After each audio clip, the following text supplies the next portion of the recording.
Ooh, man, watching that match back with Decay and Rosemary and Crazy Steve picking up the win, it does make me wonder if Rosemary and Crazy Steve can, I don't know, one day go after the Impact Tag Team Championships. Regardless, Tennille Dashwood is nobody I would underestimate by any means. Pretty good opening match. It's good that we watched this show again. Should be a good time killer. Of course, commercial. Well, that's what I'll do with this. I'll just mute this and say this. If I can mute it, there we go. Oh, man. Sunday afternoon. You know, it's funny. I haven't done this thing for a while, and honestly, I don't think I do it enough. But between work and just life and mental strain, and sometimes it seems difficult. But I do enjoy doing this once in a blue moon, and maybe I'll do this more often. But I digress. Oh, hello there, everybody. Whoever watches this now live or on demand. My name is Noah Foster, and I am just a simple man and a lifelong fan of ... wrestling. I just recently hit a benchmark of 200 subscribers, so I thought that today I would literally use Impact Sundays, I like to call it, to simply interact, react, and watch along with you Impact Wrestling's Hard to Kill pay-per-view broadcast on Access TV, as well as Impact's Rebellion that will be tonight available on the Fight TV app. Pay-per-view price-wise, $40. So I'm with you all pretty much for the duration of the day. I might get up here and there and go. There might be a small break between Hard to Kill going off the air and, literally Rebellion going on the air. But I thought this would be pretty fun. So here we go. Hey, Mark, how are you? It's good to see you, man. We definitely should try and do like a post show, if not tonight, at some point tonight. And I just want to bring a brief shout out, of course, to great friends that have been with me, but also have a keen, positive mind to wrestling, including the guy that has been creating team for all wrestling promotions. Please support, by the way, most recently developed Team NWA and Team Impact. You can find both on Facebook.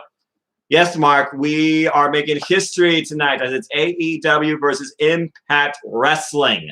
Who will own the night? One man literally holds a company on his shoulders with two belts. Will he come out with both and an additional belt? Or will he leave tonight with none and the ultimate sorrow and grief to come too? We will find out mere hours away, as we're just under 5 hours now from Impact Wrestling's Rebellion pay-per-view, as we just completed the opening match of Hard to Kill, which kind of allows me to also, throughout this forum, I will bring you my simple take and thoughts and predictions on the matches coming tonight at Rebellion. And if you want to be part of the action, I encourage you to follow Team Impact on Facebook and join my Impact Wrestling pay-per-view expeditions. There is now a form out for Impact Wrestling's Rebellion. And we will see tonight who owns the night. Maybe one of you can call a perfect night. But let's go ahead and first take a look at what we just saw here. As we know, Tennille Dashwood, she will be involved tonight, taking on Rosa, Diana Purrazzo for the Knockouts Championship. Question is, are we underestimating Tennille and her abilities? Because all we seem to know her for right now is, well, she looks good on camera. We will have to wait and see shortly. But first, back to the show. It is time for match number 2 of Hard to Kill, as Violent by Design have entered the venue. My question for you is this. Regardless of who wins, Kenny or Rich, does the winner get confronted from someone from another promotion? Well, with Kenny Omega having this idea to change the world, I definitely can see another promotion eventually confronted, as he does try to become this true belt collector. If he does own the Impact Undisputed TNA Heavyweight Championship tonight, that brings 4 belts to his collection because he's already AEW Heavyweight Champion and the AAA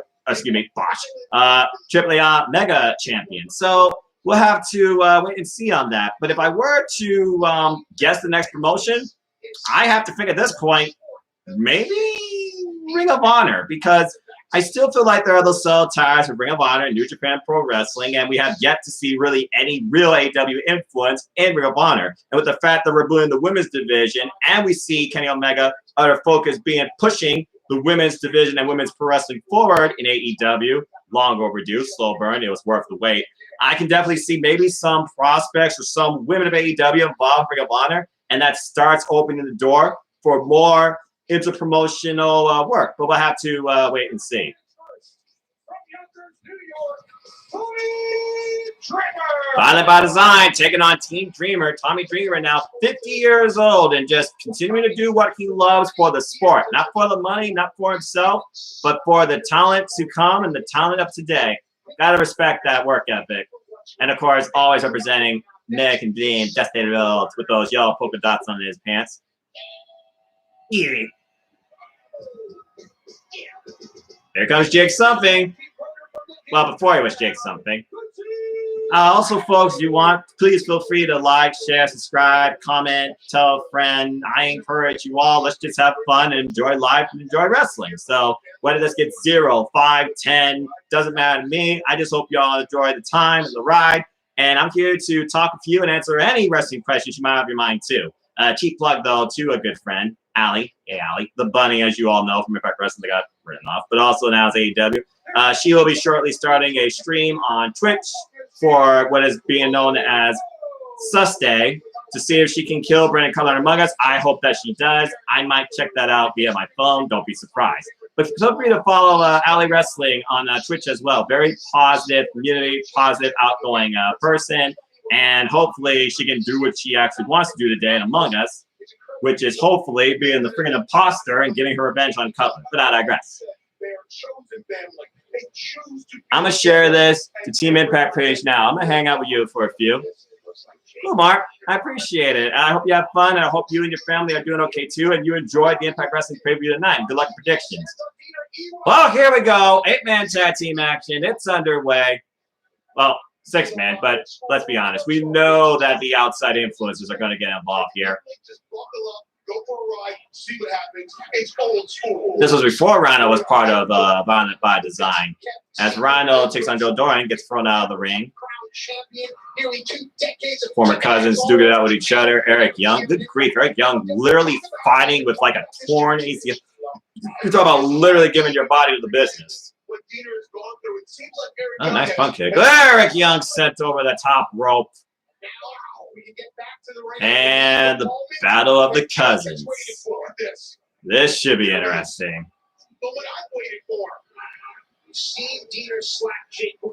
Jake denied the invitation. Oh, man! Ran right through his cousin.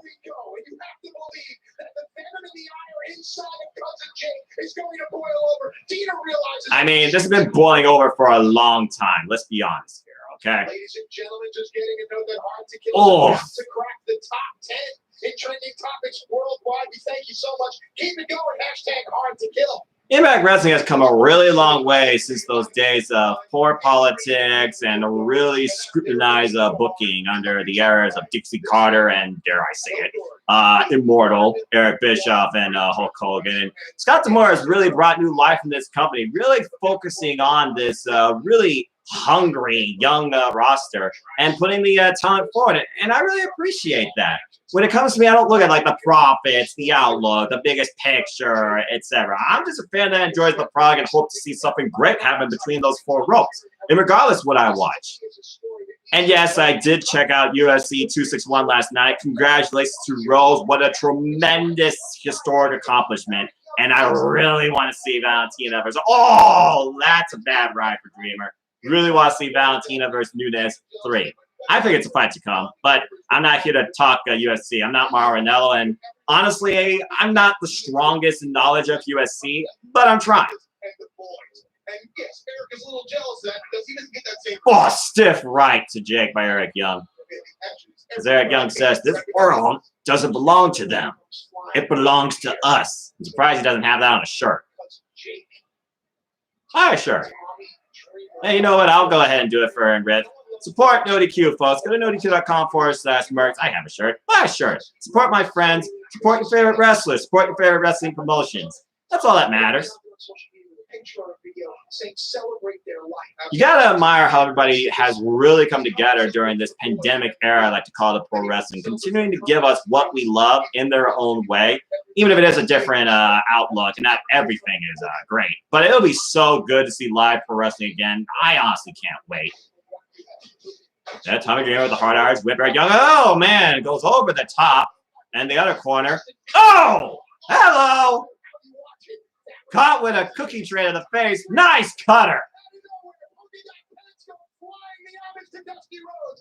Derek Young is such a tremendous seller. They definitely have. You know who I'm really impressed with? Who? Ace Austin. He's going to be Impact champion in the next few years. He is the Will Ospreay of Impact. Do you agree? By the way, he retains tonight. Oh, that's a very bold statement. Well, let me go ahead and check out this exchange from Joe Doring and Tommy Dreamer, and I'll answer your question right quickly. Again, folks, I do this simply not for me. I do this for wrestling. And who knows, I might do this more often. If you all want this more often for other pay-per-views, promotions companies too, please let me know. I'm happy to interact and bring the fun and exploration to you. Okay, we got 3-in-1 handicap match of chairs. Joe Doring eats a chair to the midsection, then a chair to the back, and another chair to the back. And Joe Doring will not go down, down to one knee. Joe Doring is one big bruiser. Oh! That'll rearrange your spine. There's some chiropractic for you, Tommy Dreamer. Oh, got caught. Oh, Joe Doring kicks off right on. Punches a chair to Jake Supping's face. Literally trying to take a bite out of Dreamer's forehead, and Joe Doring. Oh, what a cross body off the ropes! That's getting hit by a freaking big rig. So Doring, one-man wrecking crew, taking on the world. Final by design, firmly in control. To go back to your question, though, yeah, Ace Austin is definitely one of those that has thoroughly impressed me and truly has made a name for himself through Impact Wrestling. It surprises me that he has yet to become the Impact World Heavyweight Champion. I feel he's definitely one destined to become that. Honestly, he was one of my picks. I think I actually picked him in the 6-person scramble last year at Slammiversary, and he lost. But I completely agree. He definitely is a one-of-a-kind talent. But as far as putting him up there with Ospreay, Ospreay is a guy I feel with a mentality where he will kill himself for wrestling. And many other people really have not vocally come out to say that. But I can tell by their passion that I can definitely see some people portray that. So you might be onto something. And as far as him retaining tonight, well, since you're putting on the spot of predictions right now, let's see. Ace Austin, Josh Alexander, and TJP. TJP, the former champion. Josh Alexander, TJP with one-on-one classics. Ace Austin, got Matt Fulton in his corner. Ace Austin on another level. The 2-time X Division champion. What is this? I will say officially that I have Ace Austin retaining too. What is this? Oh my word! Jeter ripped off Jake by his hair from the top turnbuckle through 2 chairs, spine first. That is brutal. He may not be Impact's Ospreay yet, but there's no doubt one day he will. Not only did he win the tournament, but he then became X Division champ, which is the gateway to the heavyweight title. Oh, I agree, because the X Division title, in my opinion, and I'm not saying that because of just option C, I consider that the workhorse title of this company. If you've been X Division champion, that should push you forward to one day obtaining, if not challenging, which he's challenged for, the Impact World Championship. So, again, I think Ace Austin is an Impact World Champion. Waiting to happen. Jake Doring taking out on the rampway. Oh. What do y'all think of Violent by Design, by the way? Quite a very effective faction. Oh, my goodness. What is this? Oh, my gosh! Tower of Doom! Jake Doring says the brothers right on top of Dreamer. Oh, man. Human car wreck. Hello. Candlestick action. You know, I wonder if Joe Doring... Uh-oh. Whoa! Wicked one-arm choke slam. Joe Doring. Joe Doring is one of those that I could see in a singles match literally destroying somebody. I think he could seriously be a singles champion. He's not the most pretty, let's say, in the ring, but he certainly is one of the most unorthodox and effective, and that goes a long way. Oh, what's this? Joe Doring. Oh, shoulder first into the ring post. And flesh will never budge against steel. Steel's always going to win that battle. Well, steel versus human shoulder. Steel doesn't bend. That's all I gotta say about that. Well, it wouldn't be a Tommy Dreamer match without thumbtacks. Oh, big right by Eric Young. Respective captains duking it out right now. Oh, look at Dreamer with the jabs and the bionic elbow action. Uh-oh. God bless Cherry Fun, by the way. I hope he gets better. I heard he got COVID. So, again, folks, we might be near... Uh-oh. Whoa! Back body drop. Eric Young into the thumbtacks. My goodness. Spear by Rhino takes out Doring. It's all breaking down. Who's the man? Oh, what's this? Oh, nice. DDT. And the brothers back face to face. Dina and Jake will up. Boom! Black hole slam.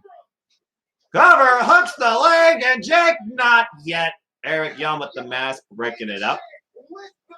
Uh-oh. Mask to the spine. Eric Young sets up Jake for the pile driver. Cover hooks the outside leg, full body press, and Violent by Design wins this war. Jeez. Oh, man. I tell you, Violent by Design might be one of the most effective factions in Impact Wrestling's history, to say the least. Hello to everybody who's watching for the first time. This is just a simple chat and watch along for Hard to Kills. We hype up Rebellion. And yes, I will be doing live watch along reacting to Impact's Rebellion as well. I hope you enjoy the conversation and the show if you can watch it. You can literally watch this right now on your local provider via Access TV. So join in the conversation and fun. Let's see what's going on here. Love Violent by Design. Joe Doring has a great gimmick and is still heavily protected. I think he will take over Violent by Design and turn on Eric Young eventually. And yeah, Paul Mead, I'll see you very soon, brother. You actually will be here. Don't worry. Don't worry. I'll make sure you're off camera. I figure since I've had 200 subscribers and just try and bring some connectivity and fun to the rest of the community, why not have like a little watch-along reaction, in and out, question and discussion. And yes, Mark, good luck to you tonight in our Impact Rebellion predictions league. Oh, stiff right. I tell you, mixed combat sports, MMA, whatever you want to call it, there are so many homes for it. And it looks like there's going to be a new home for something called Indicia on Access TV and commercial. Okay, commercial break. But going back to your last point, Mark, I agree. Violent by Design definitely is very effective. And I can definitely see the guy that has really not spoken anything and it's just that silent, weird powerhouse. I can definitely see Joe Doring turning on Eric Young, especially since it's rumored that Eric Young has been wrestling injured and might need surgery. It could be a way to rat off Eric Young. Joe Doring, he shows a whole new side of himself, takes over for the faction. Honestly, Violent by Design with the right direction and approach and the fact that Rhino still has the Call Your Shot trophy towards any title, I can see Violent by Design maybe holding all the gold at some point, if booked correctly. It's one of those factions that truly Impact Wrestling has pushed forward in all these multi-man wars. And I feel that the foursome, even if it becomes a threesome, I feel they all could become champions. Honestly, Violent by Design, they could be the next tag team champions waiting to happen. It surprises me that Rhino hasn't used his Call His Shot trophy yet. I wonder if that has an expiration date like Money in the Bank. But I could be wrong. And I understand if you don't want to reveal your prediction, but I picked Fire and Flavor to retain tonight only because it's rumored Grace could be leaving Impact next month. Havoc can join. Possibly. I think Jessica Havoc could be an interesting fit. I mean, people feel like factions need like that female women professional wrestling influence, whether it's Dark Order with Anna Jay. People want Selena Vega, or excuse me, Tria Trinidad and Proud and Powerful. You got Chris Statlander with the Best Friends. I mean, the only real, like, I guess you could say male-female component in Impact Wrestling is the duo of Tennille Dashwood and Caleb with a K. So, it's possible. But it does seem like there is definitely more of a bond and a stronger showcase when that type of setup is there. My strongest idea to that, Sanity, when Nikki Cross was with Eric Young, Alexander Wolf, and Killian Dane. You said Bond by Design will win all the titles. Havoc is the only one who fits the gimmick. True. Especially since Nevaeh left. I wish her all the best in whatever she pursues. I honestly was hoping that she would get like maybe a singles push towards the title. Maybe challenge the Virtuosa, but oh well. Anyway, I'll tell you what. I'll go ahead and say my prediction throughout the night, but you're asking me about the Knockouts tag titles. It feels like to me that there's potential in these Knockouts tag team titles much more than there is in the WWE Women Tag Team titles. There, I said it. But that's just my opinion as a professional wrestling fan that looks at everything, folks. Do of it what you will. With that being said, I love the idea of Rachel Ellering and Jordan Grace becoming the Knockout Tag Champions. Really would be a much stronger focus and a new identity to the division as I wait for people like Killer Kelly to come back and wrestle. All the best to her. But if I'm going to pick based on what I could see going forward, and definitely I want to see what it would be like if Fire and Flavor are back on the hunt versus being hunted. I'm actually going for new tag team champs. I'm going with Jordan Grace and Rachel Ellering to pull it out. I mean, why else would you pull in someone like Rachel Ellering, big time player, and pick up away for Impact Wrestling? Congrats to them, and congrats to her because she has thoroughly impressed me ever since her matches in the Mae Young Classic. But I'm actually going for new Impact Knockouts Tag Team Champions, especially after the disrespect that Fire and Flavor gave Jordan Grace during her send-off. Come on now. So there's my official pick for that. Jordan Grace, Rachel Ellering, I'm picking them to become the new Impact Knockout Champions. There you go. Is Big Cass joining Bond by Design? Well, first off, kudos to Big Cass overcoming his addictions and demons of his past. Mad respect to you, brother. With that being said, I don't know, honestly, what is next for Big Cass, but I definitely know that both Impact and AEW have interest in him, especially since Big Cass was on the Good Brothers Talk Shop Mania wrestling show, you know, a show that they run. So clearly the connection is there. Now, whether or not that means he goes to Impact Wrestling or AEW first or shows up maybe on Elevation, because I gotta be honest, I almost confused that Bill Colton guy for Big Cass. Yes, I said it. I don't think he's going to join Violent by Design necessarily. I just don't see that right now. There's no reason for him to. It's not like Eric Young like reached out to him and baptized him, you know. So no, Paul, I don't think Big Cass is joining Violent by Design. I'm just going to keep it simple for now.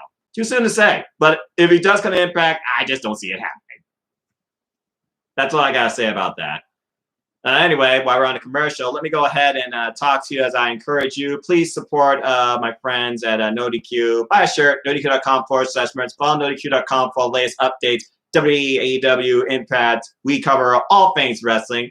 And shout out to ATW Family on Twitter. Stay tuned for the next ATW View. We'll be talking about a multitude of topics, including the releases WWE did and what we think the potential future will be for them, as well as what is AETW and how is it formed. Well, anyway, we're back to the show. So while we're talking about the Knockouts, let's look at the Knockouts Tag Team Championship as Kiera Hogan and Natasha Steelz defends against Havoc and Nevaeh in a no disqualification match. I love those titles, by the way. This was actually Crown the Champions. My apologies. Let's see. EY is injured. Cass could be a mystery partner. Yeah, I can see that. I mean, if EY is not going to compete tonight, then they do need to fill somebody in that spot, unless they truly think they go in handicap. Do you see anyone from AEW showing up tonight at Rebellion? Maybe Young Bucks and Mox. Well, we know that Moxley and Kingston have a big old pickup truck, and they did run into the side of their trailer. And we know that Moxley wants to get a hold of Kenny Omega. We also know that Eddie Kingston was formerly involved in Impact Wrestling, and I'm still waiting for John Moxley and Cedric Callahan to come face to face. It's a new era, apparently, that we're trying to recreate in a different way, the territory days in 2021. I would not rule out anybody from AEW besides the Good Brothers showing up tonight. And considering that this is your closing match, Kenny Omega and Rich Swann, and we don't know who's going to face Kenny Omega at Double or Nothing next month, I will say that I believe that, oh boy, that's a tough call. Oh, what the hey, I'm not gambling. All right, yeah, let's, because, the Young Bucks are back with them, too. It'd be interesting to see the Young Bucks, the Good Brothers, and Kenny Omega all together at the end of the show with gold. I'm assuming anything. But I will say that the Young Bucks will make their return to Impact Wrestling tonight and be confronted maybe by both Chris Sabin and Alex Shelley. I wonder how Alex Shelley is, by the way. I hope he's doing okay. Mox and the Bucks probably. Again, it makes the most sense because, again, John Moxley, he's the only guy right now that's really confronting Kenny Omega constantly in AEW. Now, if both Moxley and Kingston return tonight on Impact Wrestling, that will break the internet. That'd be great. No more Generation Me, I hope. LOL. I mean, yeah, I get what you're saying there. I mean, still, though, that ladder match where they were literally on a table, suspended with two ladders. Talk about a freaking please don't die spot. Jeez.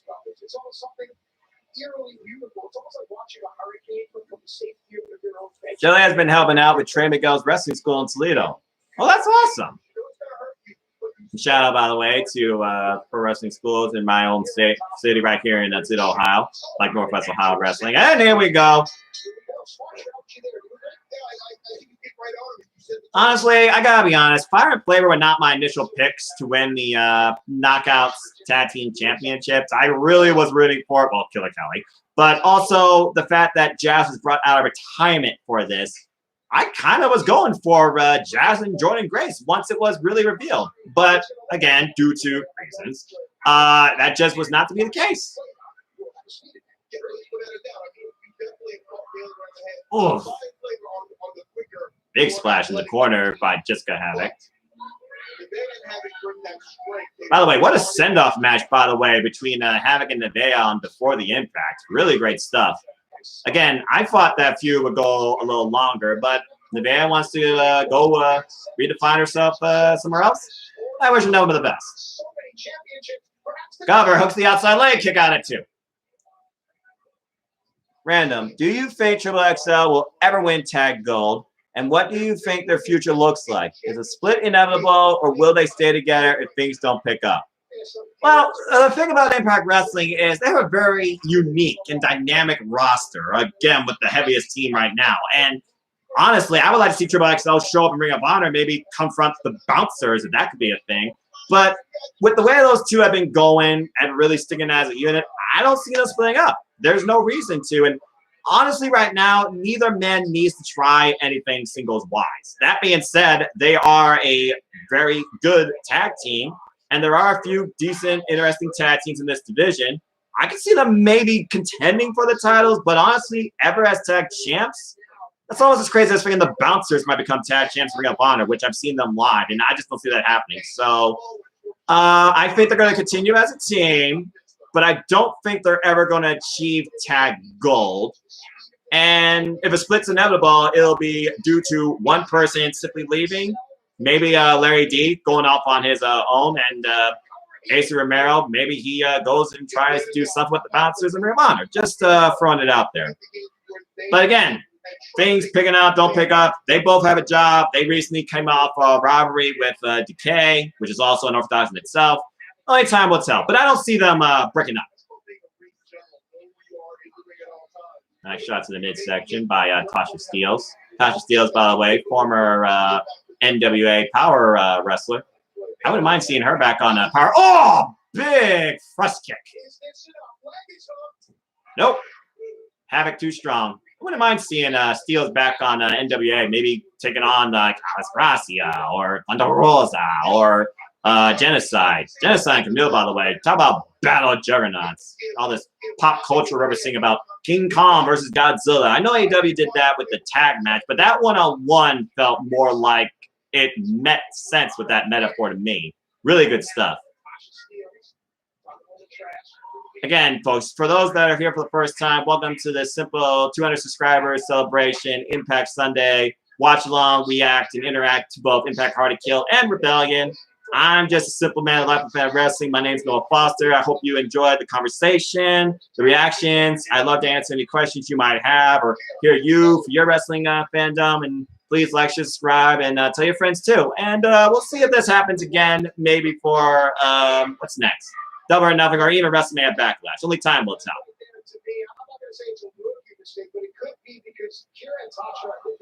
Kira and Tasha really have gelled very well together as a team. If the AEW does another women's tag team tournament, I definitely believe that they should be a part of it. Yes, that to me is a tactical error. I don't think that will bother them in the long run. I forget which one's fire and which one's flavor in the duo. Uh-oh. Got Goozled. Got Goozled. All right, nice rear naked choke. Trying to ground the bigger opponent. Havoc just too strong.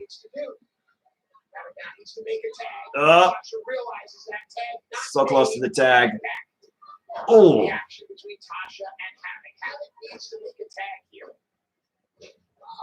There's a nice forearm. There's Kiera Hogan. Oh, caught out of midair. Tasha Steelz caught also out of midair. Are you kidding me, Havoc? Double far body throws.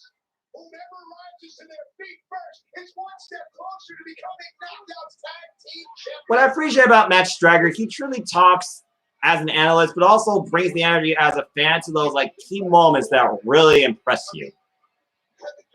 This is the moment Havoc needs to make a tag in today as Brian Hebner. Good to see him back in Impact Wrestling, by the way. Making the count. There's the tag to Havoc. There we go. Nice hot tag spot. I wonder if Madison Rayne was the influence that brought Nevaeh back to Impact Wrestling for the short time she was there. Oh, man! Dropped face first. Oh, wait a minute. What's this? Nevaeh with the...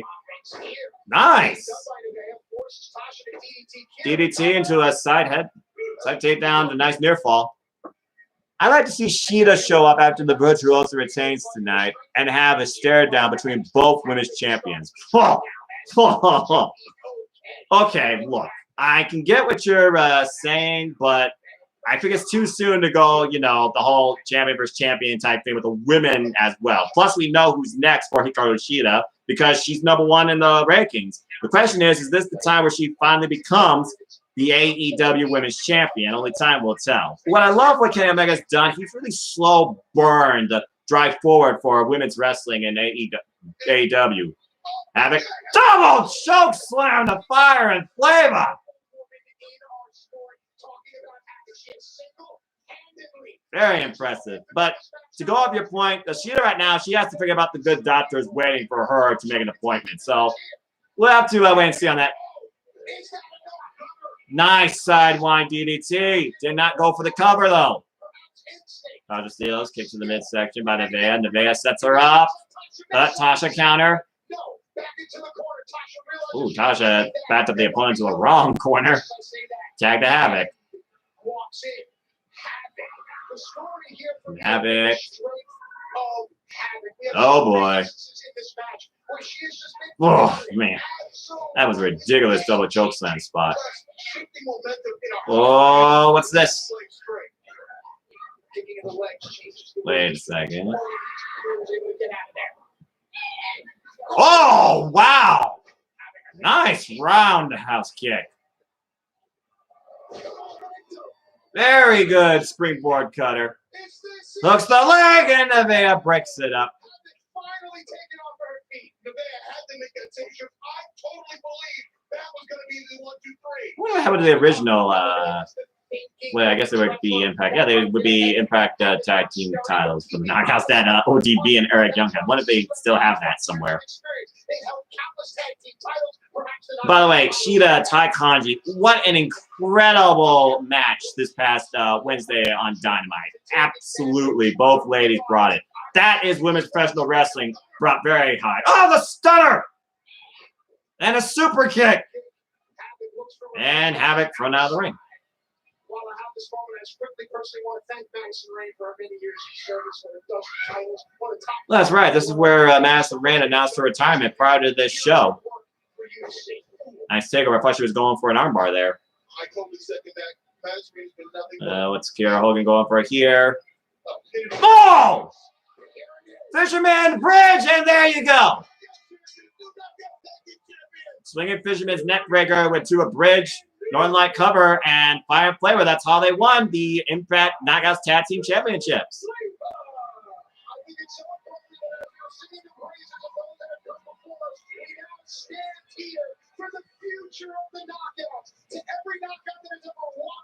Kudos to Kiara Hogan and Tasha Steelz winning this tournament as Gail Kim and Madison Rayne both came out to present them with the Knockouts Tag Team Championships. Reno Scum were released, correct? Yeah, they were released, I believe. You're right, because they were rolling for a little while with Hernandez.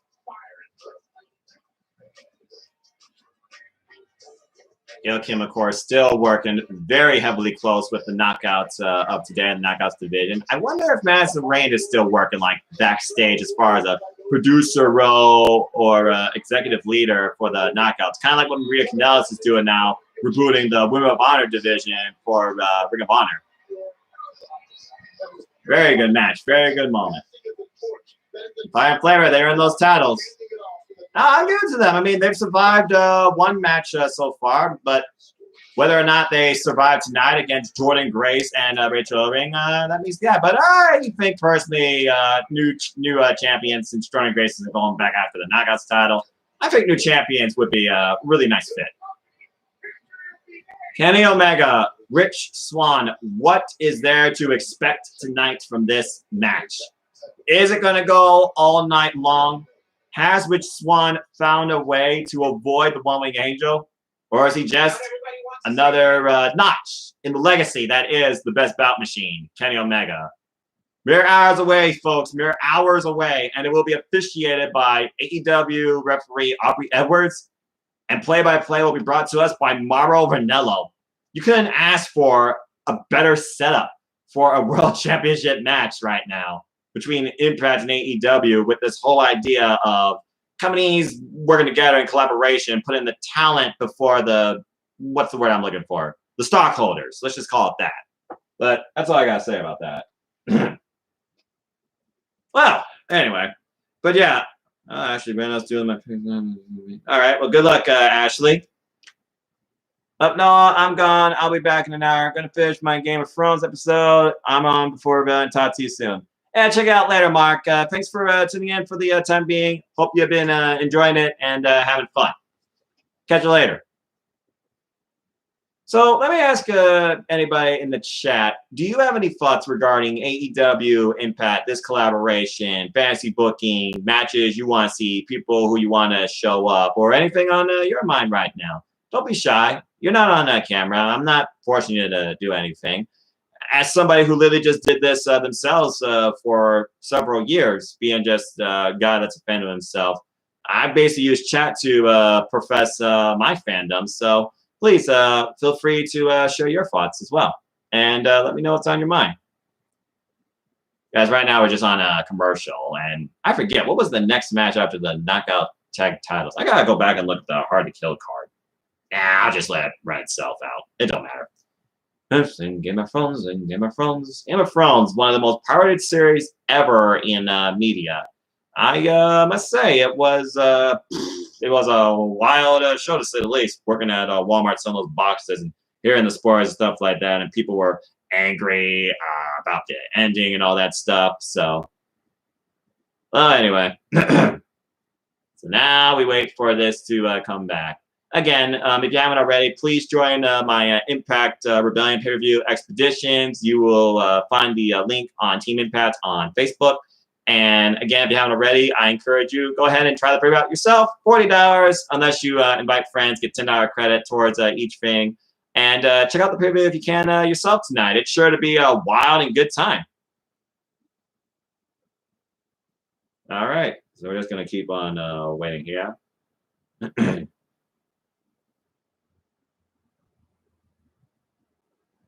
Allie's on Twitch.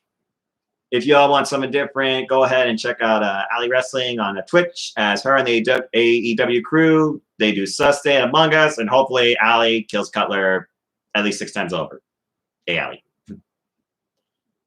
That's all I gotta say about that. All right. Still commercial, still commercial. This is exactly why I don't watch TV at all. I just don't do commercials. That's why all I watch is wrestling and streams and YouTube and Peacock and NJPW World and NWA Power on Fight, Ring of Honor on Fight, Stardom. What was the other one? I know I'm missing one other company. I can't think of it right now.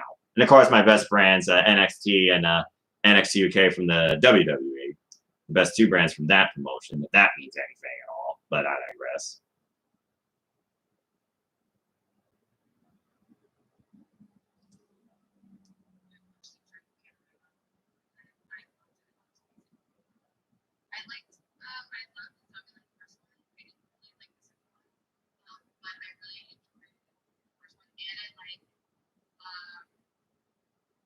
All right, so we're just going to keep on waiting around here.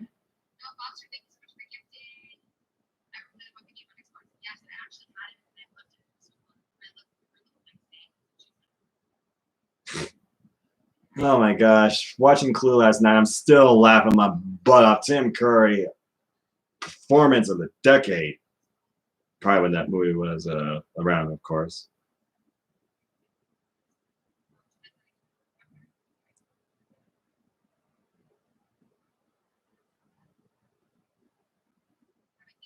Still waiting. Oy. So I remember watching Impact Wrestling this past week, and I must say, Moose, of all people to show up, it almost felt like kind of what Edge did with John Cena after WrestleMania 28, telling him to wake up. But Moose more so still making it about himself versus Cena, in a way to give like some positive reinforcement to Rich Swann. Uh-oh. All right, we're back, and here comes Ace Austin, winner of the I'll just let him speak. A little short. I'm going to say what's on my mind now.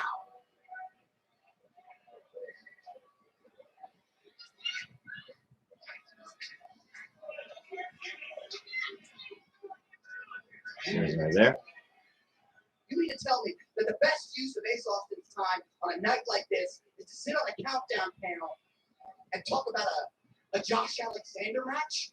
You know, there's a reason that match was on the countdown show, okay? That's not what we're talking about. 1 week ago, I went through 3 other men to become the 2021 Super X Cup champion. And now tonight, I'm going to go through 3 more men to become the X Division champion. That's confidence. Scott D'Amore, make it happen. I'm the #1 contender, and you can't tell me otherwise. Look at this cup right here. Tell me I'm not the #1 contender. Huh? The way Scott D'Amore approaches his booking is absolutely brilliant. Hit his music if he does. Come on. I've only heard his music, I think, once, if I remember correctly. Let's get this show on the road. Look, Ace, I'll be honest, I appreciate your passion. I do. And last Saturday, I walked down this ramp, got right in the ring, and shook your hand when you won the Super X Cup. Because you're good. You're damn good. And look, the way you're going about this isn't right. This isn't the way. You should have came to my office. You should have knocked on the door. You should have tried to talk to me. But you bypassed, you know, you're young, you're excited, you're eager. I get that. And I'll acknowledge you raised some good points. You're a great athlete. You're a star here at Impact Wrestling, and the Hard to Kill pay-per-view needs an Ace Austin match. But the fact is, it's not going to be the X Division title match. That boat sailed. But look, I see you're here, see you're all geared up, and I see you're ready. So for you right now, I got a special opponent. and he's always ready. And this is, of course, when we welcome the former woo Zack Ryder, aka Matt Cardona, to Impact Wrestling. This is a markout moment, and I'm marking out. The guy that's always ready, the internet champion, Matt Cardona. And in fact, before this, we haven't seen him since his short run in AEW and that program with the Nightmare, what was it? Nightmare Family and the Dark Order. In fact, he was part of that 8-man tag team match that they won on pay-per-view. Shout out to the Hot Mess, by the way, also his wife, Chelsea Green. And I imagine with the fact she brought the shirt back on Pro Wrestling Tees, I can definitely see Chelsea Green showing up in Impact Wrestling. The Virtuosa versus the Hot Mess. That just sounds like a match that needs to happen because you got two exact opposites. Well, here we go. Impromptu match slugfest. Matt Cardona, Ace Austin, duking it out. Oh, face plant. I don't think every guy selling t-shirts and doing podcasts and YouTube shows and so on. Matt Cardona went into business for himself and made a career out of it. And right there, the athleticism of Ace Austin. Just as that said, Matt Cardona comes out and pops the internet. Oh, drop face first on the apron. And a nice neck breaker on the floor. Follow up. That neck breaker had more intensity. Not only was on the floor. Oh, what's this? Matt Cardona picking up speed. Go ahead. All right. Basement drop kick in between the ropes. Madman Fulton making the save for Ace Austin. Yeah, without a doubt, he is going to be the future of that wrestling. He needs a little more time. And hanging on a guy like Ace Austin, he will learn quickly how to be an impact player. Ace Austin taking advantage. Oh, razor edge chop in the corner. It's like it's one of those things of wrestling. Like you see a chop, you gotta woo. It just seems like one of those like natural reactions. Nice, getting the knees up, Fulton. Uh-oh. Oh! Base taken out from under Matt Cardona. Dropped face first into the ring. It's hard to kill. History being made one of the most important nights in our sport. The sport is professional wrestling. What's this? Springboard. Nice. Rotational leg drop for a near fall. Number one finger up in the air. Not completely locking in the cover. What's this? Sprays to the top rope. Nope. Misses the splash. No water in the pool, as they say.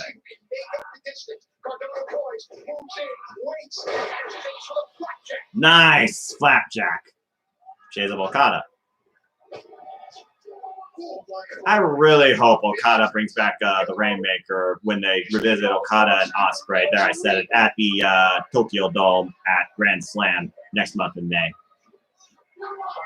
Matt Cardona looks to be in position. Fulton with the interception and the DQ throws the match out the window.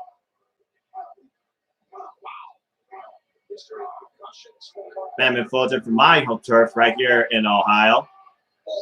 Definitely been a standout since the dissolve of OVE.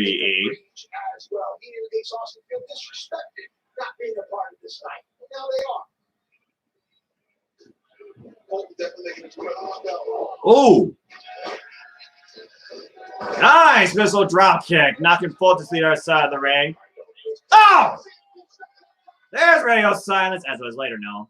Also formerly known as the Rough Rider. And I think tonight we will have former WWE Raw Tag Team Champions, current podcasters, current brothers pretty much in real life, fans of both comics and action figures, taking on each other tonight in one-on-one action as Matt Cardona finally gets a piece of the most professional wrestler, Brian Myers. I will say this, Brian Myers definitely has reversed his record from his previous state since being part of Impact Wrestling, and honestly, he might pull it out tonight. But I feel like Matt Cardona, based on the Pick Your Poison results from Tuesday, I feel like Matt Cardona kind of needs the win here.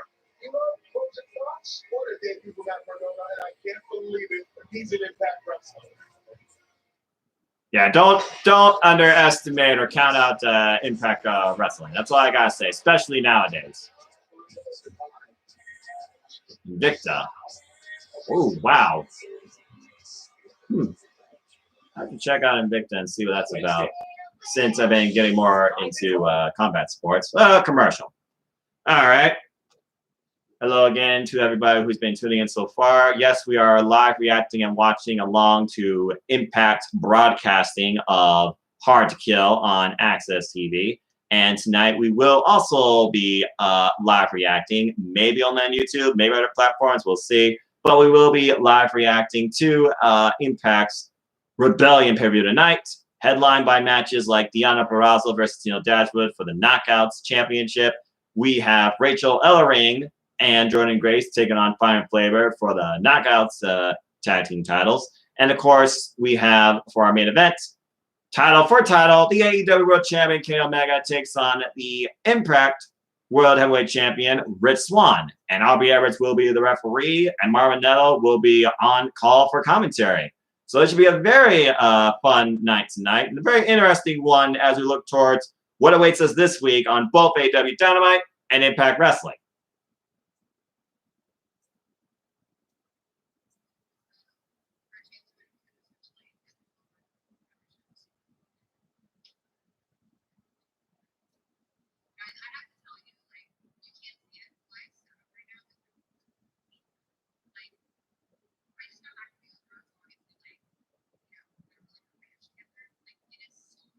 All right, and then we're just waiting for it to get back.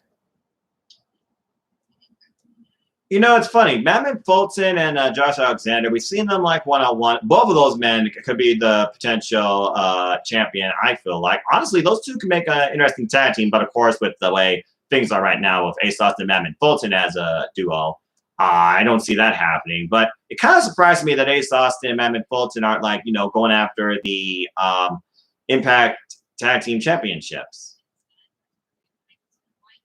Well, anyway.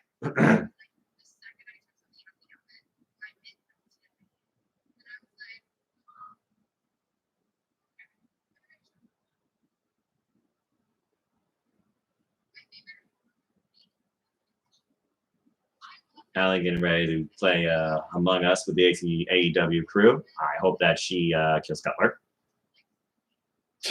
Disco Cruise? All right, well, that's a random advertisement, but they do say disco never dies. And disco music is all right, you know? There was some cool hits, and who didn't like getting down the dance floor? I mean, I guess you got to have a little bit of everything, so there you go. And with the fact that we are finally moving past pandemic, I guess that's something people can definitely try and do this summer. A disco cruise. Well, actually, it looks like it's next year, so I'm not much on dancing or music or anything like that. So let's go ahead and think about what else has been happening this week in wrestling. Trevor Murdoch, he's trying to take a step forward against the National Treasure and the Real World Champion with 10 pounds of gold, Nick Aldis. It's also now known that the NWA will be presenting their next pay-per-view in June.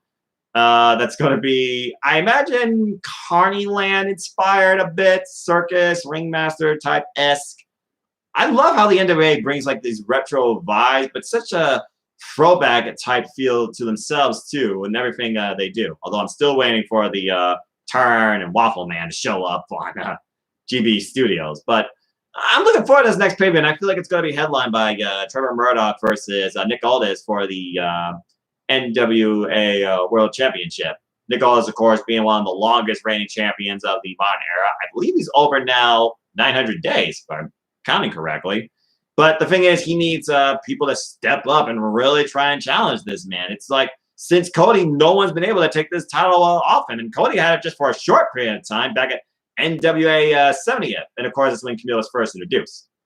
All right, we're back. Time for the X Division to shine. The X Division Championship is now underway. Chris Bay versus Manic, defending champion, versus former champion Rohit Raju. It's amazing that no matter what, during the worst times of this company's history, the X Division has been the one thing to constantly stay on the precipice to keep this thing alive and to stand out. Truly showing boundless, limitless capabilities and wrestling showcasing in the ring. Small, heavy, standout, you name it. And this match definitely proves that. The next contest is a three-way X Division Championship match. Scheduled for one fall. Here comes Chris Bay, the ultimate finesser, entering into the ring. The ultimate finesser, Chris Bay. This young man is confident, braggadocious, but you know what? One thing is good about him. He's a damn good professional wrestler. Absolutely. Not even 25 years old. Just under 5 years as a pro. Recently coming off a great performance in the New Japan Pro Wrestling Super J Cup. I love how they mentioned NJPW because, yeah, he was involved in NJPW Strong. He needs to get back there, too, and do more action. He was great.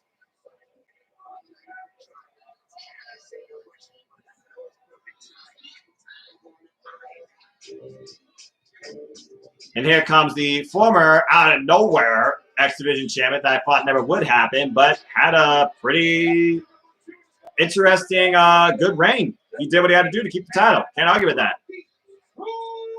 And kudos to Rohit Raju achieving that. And I'm sure he wants to try and do it again. Of all people I would ever think to become X Division champion that hasn't been X Division champion in Impact Wrestling, Rohit Raju was definitely one of those people that I did not consider at all on that list. Oh, that's doing it loud. That's cool. I'm glad I didn't just really thrust it up. He's so unique. He's so good. If Manic wrestles like TJP, how do you know Manic's not a mimic? I'm gonna try and bring back gaming to this channel too. Maybe start doing like a Jackbox or close like an Among Us thing. I have to see what time it does. Between work and life, this is a nice cleansing reprieve. And it's been a while.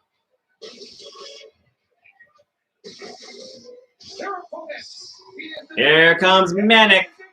And nobody thought to see this personality come back. But there was this personality of TJP's that allowed him to finally obtain the X Division Championship. Yeah, he's tremendously technically sound. He can manipulate body parts. TJP is one of those freelancers, but all-around good technical wrestlers that truly has stood the test of it. He went through the Cruiserweight Classic back in 2016. He's a former Cruiserweight champion. He's been involved now multiple times on the New Japan Pro Wrestling Showcase. And he returned to Impact Wrestling and defeated Ace Austin, stopping Ace Austin's undefeated streak at the time. All right, here we go. Triple threat. In my opinion, this match right here at Hard to Kill, this triple threat X Division title match, probably my second most favorite match of the night. Oh, here we go, Manic with the drop kick right out of the beginning. Oh, stiff shot right there. Oh. Which is more than likely what you get a pin. Off the ropes. You think about X Division also, you gotta really be on point just to call the action because so much happens in the blink of an eye. Such as those double shoulder tackles right there. Going from Rohit and Manic to Manic and Chris Bay and Manic. Okay, stalemate. For the X Division title. Right there, stand up in the first 10 seconds of the match.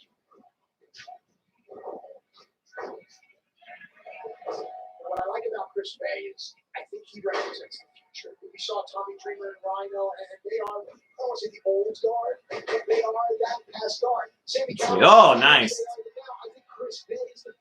Chris Bay using Rohit as a springboard. Nice drop kick. Again, Chris Bay, such an amazing, just dynamic wrestler.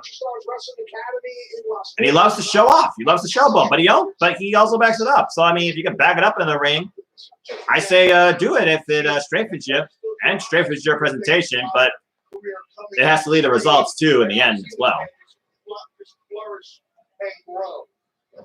Whoop. Missed the sweep the leg. Chris Bay and Rohit right now. And I think it really started with these two. Oh!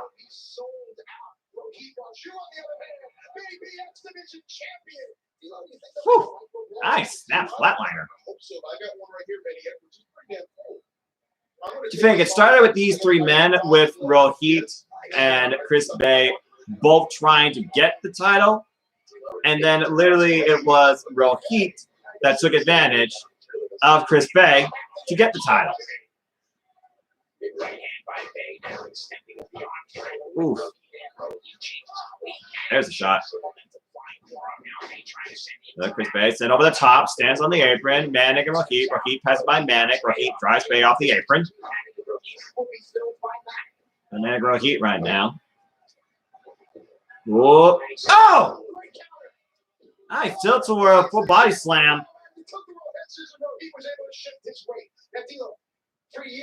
Again, it's like X Division. To wrestle in the X Division, you gotta wrestle like on the spot in what you do. I see people walk out of the stores, but they rip their mask off.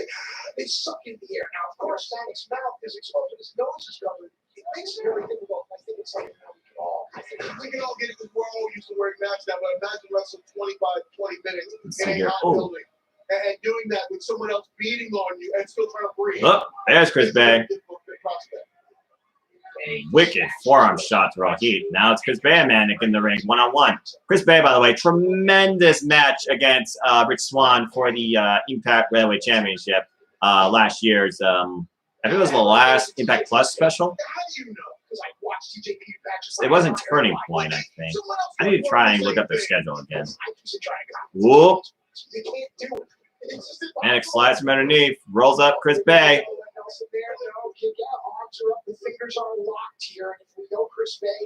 Roman knuckle Greco lock. Roman Greco knuckle lock, excuse me. Botch. Trying to trap him in a submission, and he does. It's like a modified sharpshooter almost. What type of focus? Yep, because the legs are crossed. The thing about TJP, he's so dynamic when it comes to his technical wrestling background. He can literally lock multiple submissions on one man or a single submission on more than one man. Case in point here with this game of human chess right now, as Rohit tries to, looks like it's going for maybe a double stress at that point. Not quite. Oh, look at that. Look at that. Beautiful escape by Manik. On that back suplex there, the legs were still locked, so that inflicted damage on Chris Bay's legs. Here we go. Now Manik, the champion, brings himself so smoothly to his feet, assessing the situation. Now Manik. What's this? And oh, nice wrecking ball drop kick. Again, I say that there is no wasted motion. Everything he does is intent. Oh, Chris Bay. Nice elbow drop from the rope. Suspended Manik in between the top and middle rope too.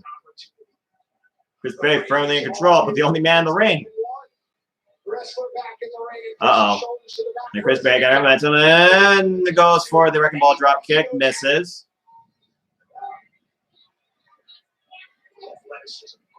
Oh, that's Rohit going right here. Oh, Rohit's got Bay up. Oh! Apron bomb! That will slow down Bay for a moment.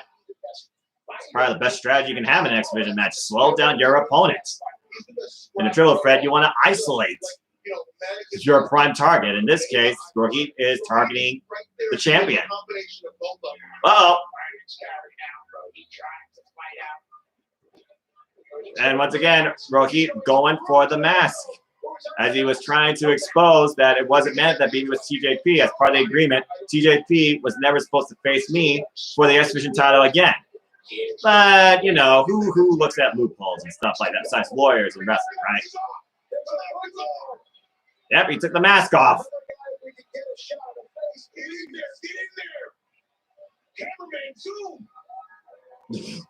Unless you really don't know your past wrestling, you knew from the get-go it was TJP. He may not know, but again, the resemblance is uncanny. Beautiful satellite DDT.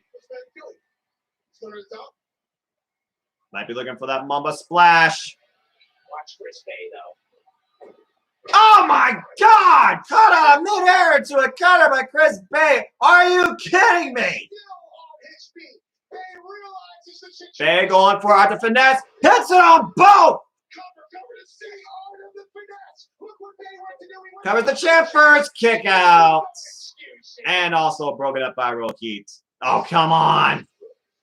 The only thing about watching broadcast television during wrestling, when you think you're at the high moments, you gotta get a freaking commercial break. Gotta pay sponsors. The downfall of television. Thank God I don't work in it. But I don't mind seeing more and more and more hype for Rich Swann versus Kenny Omega either, because again, that match tonight is absolutely going to kill it. I'll be observing your safe driving abilities. Play your cards right. You can be in for a tasty discount. All right, gonna go on a commercial break right now. I'm gonna check and see.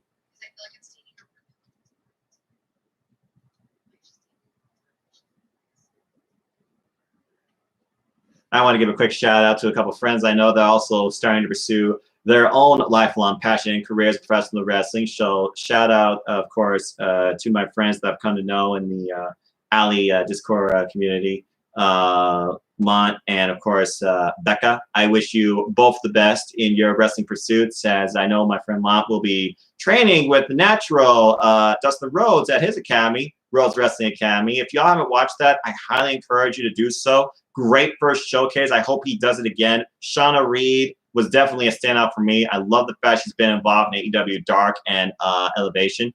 And of course, Becca right now, who's learning fundamentals and technical and the mental and the psychology now from her own roots. Also a Twitch streamer in her own right. And also, I feel a very positive, outgoing, connective person too. Very artistically talented and fun wrestling fan as well.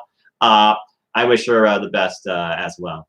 Again, it's like, as fans, we are encouraged not only to continue to love and enjoy this, but for some, they truly want to become a part of this. And if you put in the work, if you can take the bumps, if you can handle all the challenges that come with it, mentally, physically, you name it, then I say more power to you. I know when people talk about me, they think I should be like, you know, radio or communications or commentary. It's one of those things where I'm humbled by those comments, but at the end of the day, I'm just happy to be me and just a wrestling fan.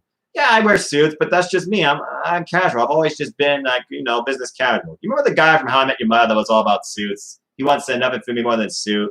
Well, business casual, it fits me the best. So that's just me. But I own wrestling shirts, apparel, and sometimes be casual too. Just not as often. But if I were to pursue like commentary, it's just a one-time thing, I wouldn't mind trying it for something, you know?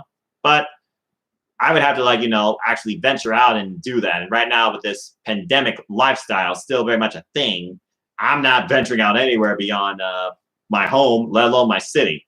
Right here in Toledo, Ohio. I know, Mick Foley, cheap pop. By the way, Mick Foley, mad respect, Parker legend, one of my all-time favorites. I still can't believe he survived the daggum hell in a cell, throw off the top by The Undertaker at King of the Ring 1998. A little bit of trivia for y'all. If y'all are interested in wrestling trivia, I highly encourage you to support my friend, the longest reigning wrestling trivia challenge champion in NoDQ history, at least. Go check out Greg Cherry and the Greg Cherry brand as he defends his title against Wrestle Talk's own Louis Dangoor this Thursday night, I believe, on the Greg Cherry brand channel live. And it'll be also the 100th episode of the Wrestling Trivia Challenge. So congratulations to NoDQ and Greg Cherry, Jeff Meacham, JB3, all tournament participants involved, including my brother Paul Mead. He did a great job against Chris Cass. And I wish both Louis Dangoor from Wrestle Talk and Greg Cherry the best, but I am Team Cherry all the way. Get it done, champ. Retain your title. And good luck. Anyway, now we got a moment to breathe.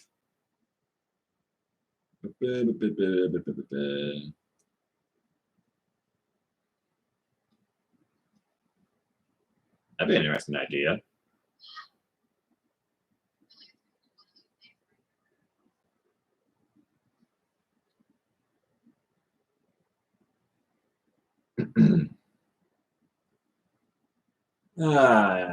I need to get more video games for my Switch, but I don't know what to go into or try. And of course, budgeting is always a thing for me. So.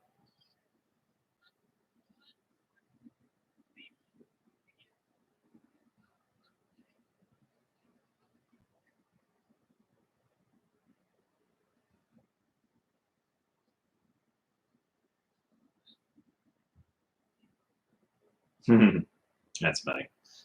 That's one of the worst things you could do in that game. Literally make a immediate call as soon as the game starts. A brilliant strategy. All right, and we're back. Back to the Activision triple threat. I still can't believe that both men were able to survive the Artifice. It's like that moment I thought Chris Bay actually won the title. And the action here is intense and off the charts. I don't think I've seen a cutter like that in a long time. Oh! All right, down to Chris Bay and Rohit for the moment. Chris Bay, big jumping elbow in the corner. You can see Chris Bay wants to become a two-time X-Division champion. It is all he's working for. And Chris Bay, the former X-Division champion, saying, "I will work with you to make sure you hold on to it." That was Rohit's game, and Rohit tricked him during that match and became champion himself on an episode of Impact Wrestling. Uh-oh. Chris Bay hung up in the Tree of Woe. Rohit sees the opportunity. Might be going for a double stomp. Wait, there's TJP. Springboard Rana, a little messy out of the corner. Didn't get all of it. Got him up. There's the detonation kick. Hooks the leg. As the night goes on, you're going to pay attention to how wrestlers cover each other. Covering on the stomach just makes it hard to breathe. Covering on the chest makes it hard to kick out. Which is better? I both are good. I like covering on the chest because I want them to, even if they're going to kick out, I want them to exert as much energy every time. The more I cover them, the more they get worn down. And eventually, if you do it enough times, they're going to be like, well, that's it, I'm done. Well, I think the chest protection is more definitely. He just staring up at the lights like, Chris Bay pulling himself to his feet. Oh, Chris Bay, what's this? Cartwheel out of the corner. Going for tombstone. No, wait a minute. Rookie claw in the eyes. Chris Bay reverses momentum. Has TJP up in the tombstone. And TJP reverses momentum. Bay up in the tombstone. Back mule kick. Hit on. Hits it on Chris Bay. Oh, there's that rising knee. And the roundhouse follow-up. And a punk kick. Rohit falls in the cover on the champ. TJP rolls over, literally. Wow. Instinct alone.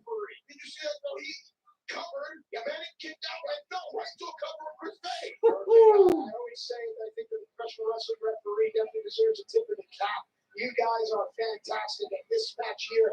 No different. Randy told me a heck of a job. So Brian Hebner returned. I give Randy to Operator that keep his eye on the ball and see and notice the penitent. What great referee with them.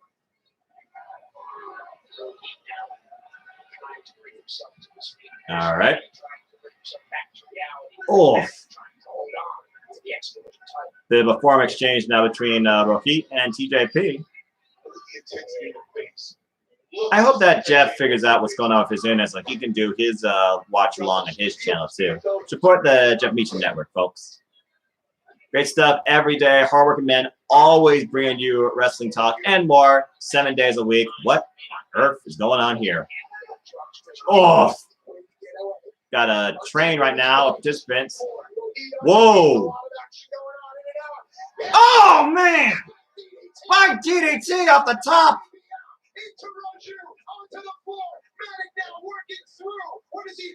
Adorno stretch. Crucifix! No! Woo-hoo! What an exchange by TJP. TJP, you're out of your mind. No one wrestles like TJP. What the hell did this go on? I don't even know. The MS Striker even don't recall what he just called that. I call it effective, nonetheless. Mamba Splash! Oh, the knee strike, though. Rocky, take the opportunity. Hooks Bear's leg, and Rocky did not regain the title, but thought he did.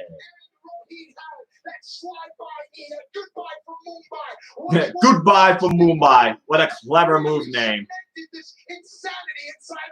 Unbelievable action here in this X Division triple threat. And they're leaving it all on the line. Look at what Rocky realizes.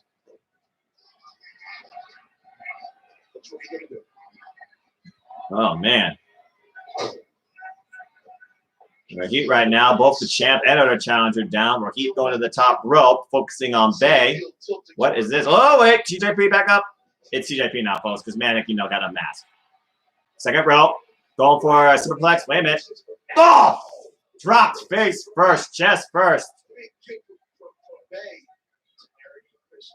Nice flexibility by Bay with that kick to Rohit. What's it going for here? Oh, all right. Well, let's try it again. Bay hung up in the trail roll. Rohit in the position of opportunity. This is not going to end well. There's the double stomp and a roll through. And traps the arm. Nice Regal stress modification. Hybrid crossface forward / arm lock. In the middle of the ring, trying to get submission victory over TJP. Rolls it back.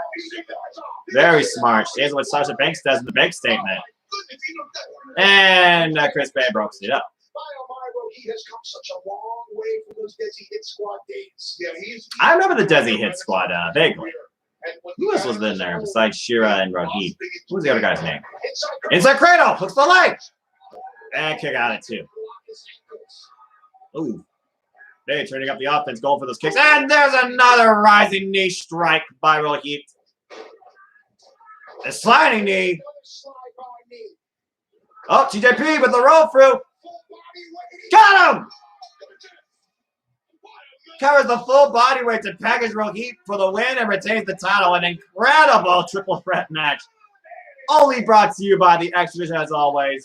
They always steal the show and set the pace for everybody else, no matter what position on the card they are. And TJP maintained the X Division title during this incredible flare of aerial offense and innovative action. What a match! Of course, as we learned later at the, I think it was Sacrifice, if I remember correctly. Someone can correct me on that. It was, of course, Ace Austin who faced TJP one-on-one and finally captured the X Division Championship and avenging the fact that TJP was the one that broke his undefeated streak. And then we saw this unique pinning predicament. But this was not enough. And then I really thought he had him all the sliding knee Rohit did after the Mamba Splash opportunity follow-up, hooking in Chris Bay's leg, but just not enough. So once again, we find ourselves in another triple threat match opportunity for the X Division title tonight, as we have TJP, Josh Alexander, both going after Ace Austin tonight for the X Division title. As Ace Austin is now a two-time X Division champion, does his reign continue, or do we finally crown Josh Alexander first time as a singles champion, or does TJP regain the title? Well, considering what we saw this past Tuesday, and considering what we've been seeing lately in these one-on-ones, exchanges, and tag team matches with TJP and Josh Alexander, I feel like you could definitely support a challenger, but in my opinion, I feel that Ace Austin right now, he's going to continue to hold on to this title till he cashes in on his choosing, option C. I have Ace Austin retaining. So what are you going to do? Are you going to go out there and you're going to fight King Shamrock? Is that what you're going to do? You're going to fight Sammy? They're talking about the Is that what you're going to do? barbed wire get involved. massacre. You can't get involved. This, I don't know. I admit, I don't know what's going to happen to me. I don't know how I'm walking, how I'm getting home. I don't know. But I know that you need to be home. You need to go home. You need to take care of our daughter. You cannot get involved in this match. We cannot risk it. We cannot risk it. You need to promise me. You need to promise me that you will not go out there. We can't risk it. Promise, Mitch. Okay. Promise. Okay. I promise. I promise I will not go up there. I got this thing. I do it for us, though. I have this. I promise you that.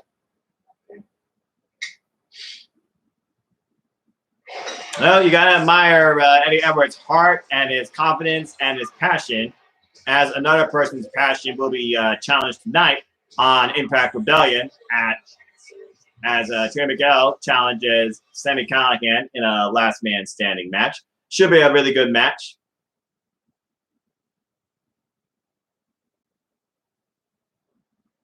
I'm also, in case you're wondering, I'm looking at Ali's stream on Twitch. This AEW Among Us Sus Day they do. Pretty fun stuff. I think I'll order me a pizza in the meantime, too. Because we got some time to kill. And again, folks, you want to join the fun. Usually, I'm just out of nowhere sometimes producing content on this channel. So keep following this YouTube channel, youtube.com/C/no+210 for all things wrestling, South AEW fan on Twitter. I'll be bringing back ATW View and definitely some wrestling simple summaries, simple takes, maybe a hybrid of AEW Spark within that too down the line. But it's just been, work and life has been exhausting and very busy. And today I had some leeway. So I figured since I broke 200 subscribers, I try and do a little bit of a all-day Impact Sunday interact, react type stream during Hard to Kill and, of course, Rebellion. We probably will take a break, if not end the stream intermittently between Hard to Kill and Rebellion, because I'm pretty sure there's going to be probably like an hour to kill. So that way, y'all can do like what I'm going to do. Get food, stretch, gather your friends, tell your friends, have fun. Maybe I'll do like a 15-minute post take of my full-on quick picks for Rebellion following Hard to Kill. But I will be back, of course, later tonight, maybe with others. Maybe I'll StreamYard this. We'll see. As we will watch and interact and witness history tonight on Impact Rebellion later on, too. I hope you enjoy the show. Take a chance. Have fun. Enjoy life and enjoy wrestling, as always, too. Whether it's through me or through something else that gravitates to you. Simple as that.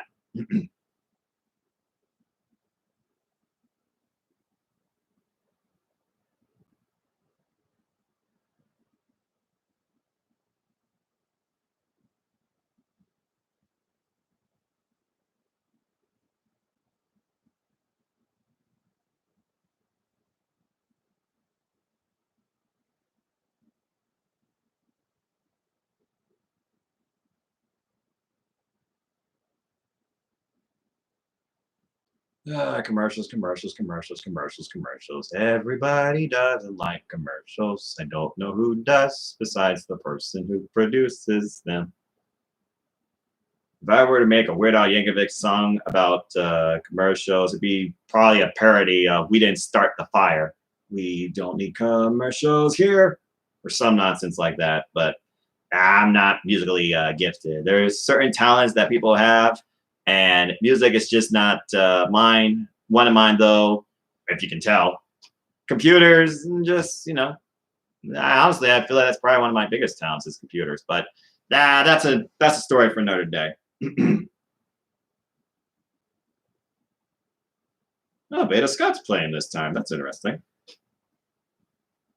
So I wonder who the odds-on favorite right now is, not just across the Impact roster, which I know they're going to root for the hometown boy, but also we definitely need to wonder if there is favoritism equally between Rich Swann and Omega.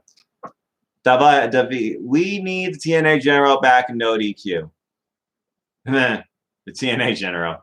I'm not sure who that is. I feel like at this point it's got to be Jerry Slaughter, but now he's no longer the general. He's the new normal. But hey, thanks for your comment. And I feel like there does need to be more of an interest or at least an outlook towards Impact Wrestling through no DQ. And honestly, I wouldn't mind trying to bring that. But I'm not a columnist, and I wouldn't consider myself an analyst. But I watch Impact every week. Cindy G watches Impact Wrestling every week. So there's a couple people in NoDQ that do actually see more besides, WWE.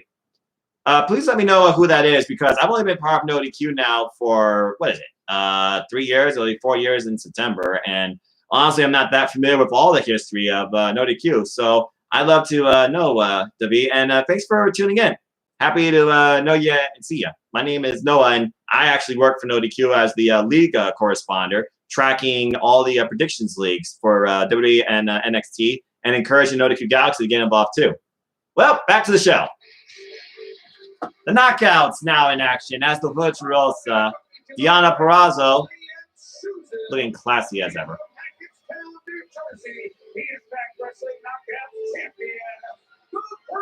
Deonna Purrazzo versus Taya Valkyrie for the Knockouts Championship.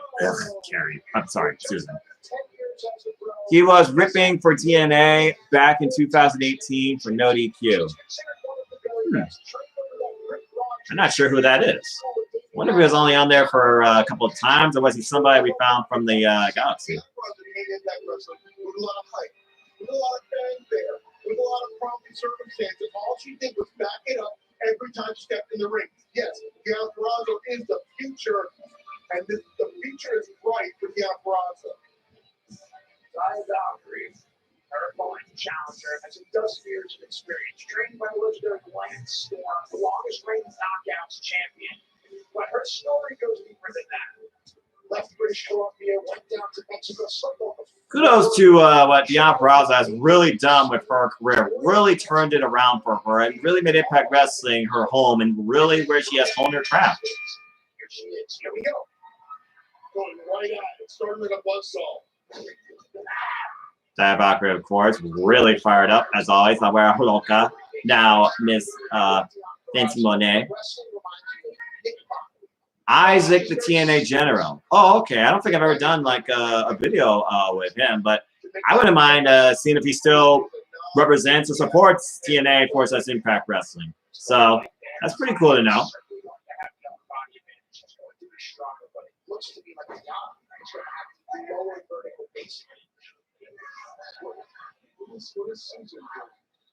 Oh, Kimberly getting involved. She's also come a long way, too, since the Mae Young Classic. One of those wrestlers that truly you shouldn't underestimate. She has had some banger singles matches in Impact Wrestling. And the idea of her being the curator to the Virtuosa just feels like some sort of art museum type of positions, it seems. It kind of goes with the whole presentation of Deonna as the Knockouts champion. Taya and Deonna. It's everywhere right now.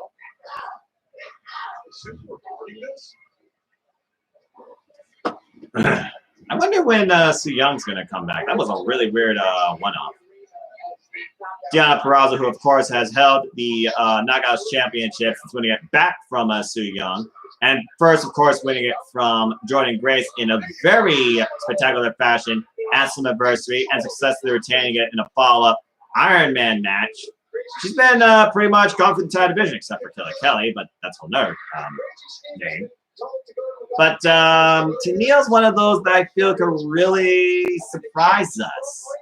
But looking at the Impact Knockout roster, I just don't see Deonna losing this title yet. I believe she's going to have a very long reign. So I'm going to go with Deonna retains the title after done against Tenille, even if she does have Caleb with a K in her corner. Of course, it was Caleb with a K and a super kick that allowed Tenille to win that weapon-filled Knockouts Gauntlet at Hardcore Justice. I'm sure he's going to be involved here again, too. Oh, man. Once your opponent's breathing and the rhythm is off, everything else comes with it. I know something.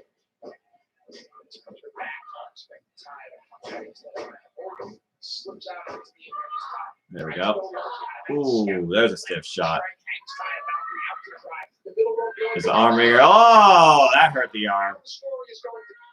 Never seen Deonna Purrazzo wrestle. You have to know that she attacks her body part. In this case, it is the arm. She likes to use the Fujiwara armbar, pressure on. Already working on the arm, going for that Fujiwara or the Venus de Milo, which is the double lock armbar.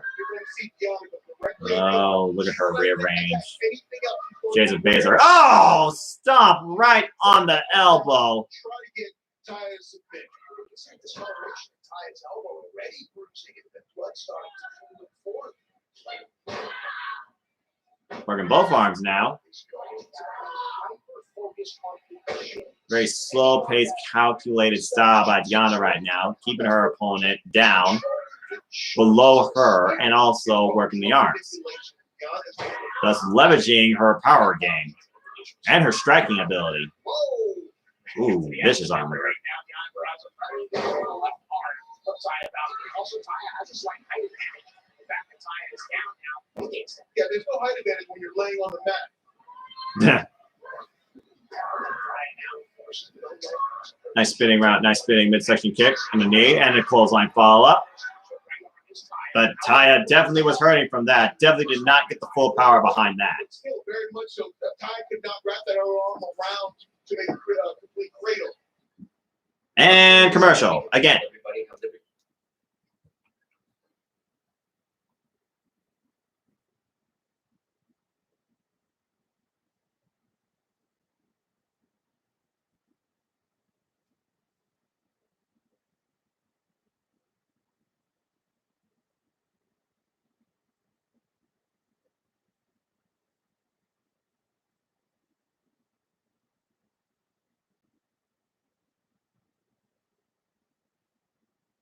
And Ali just got killed by Cutler again. 1912. Well, that's a shame.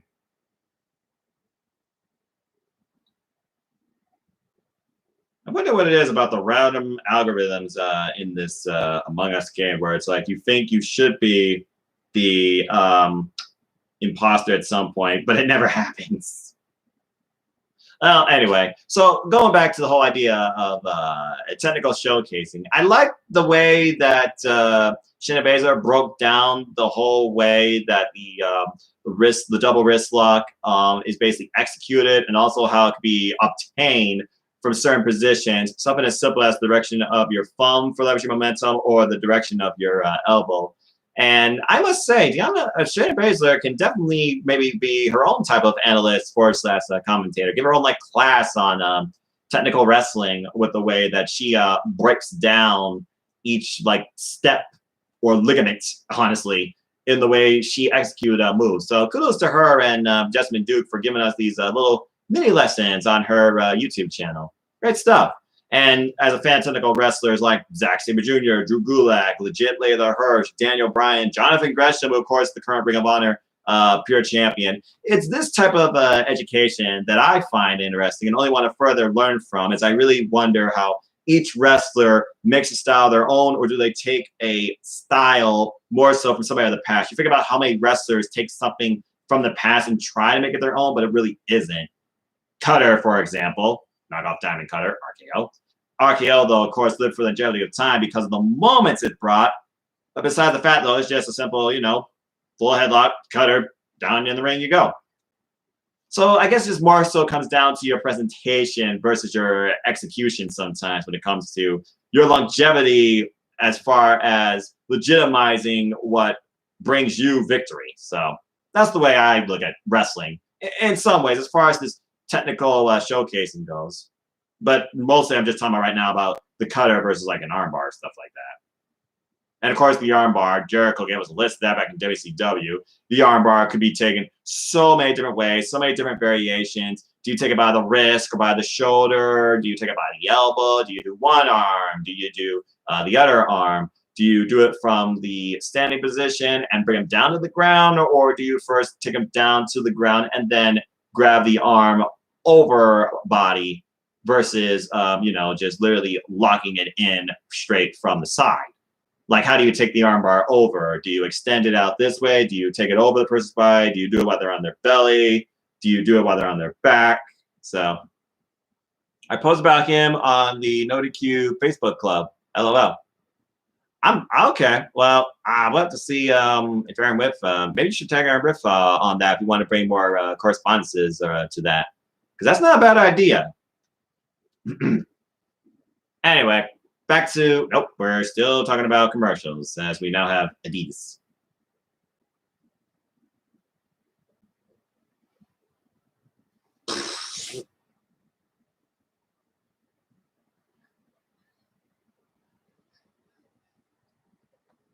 Well, anyway.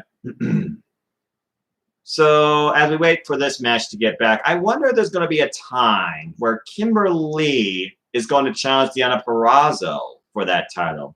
There's always that little bit of, you know, respect, but also that animosity towards the fact you have this title, I want this title, I want my shot. It's kind of like, spoiler alert, the fact that Tom Lawler became the first NJPW strong openweight champion, winning the NJPW Cup USA this year.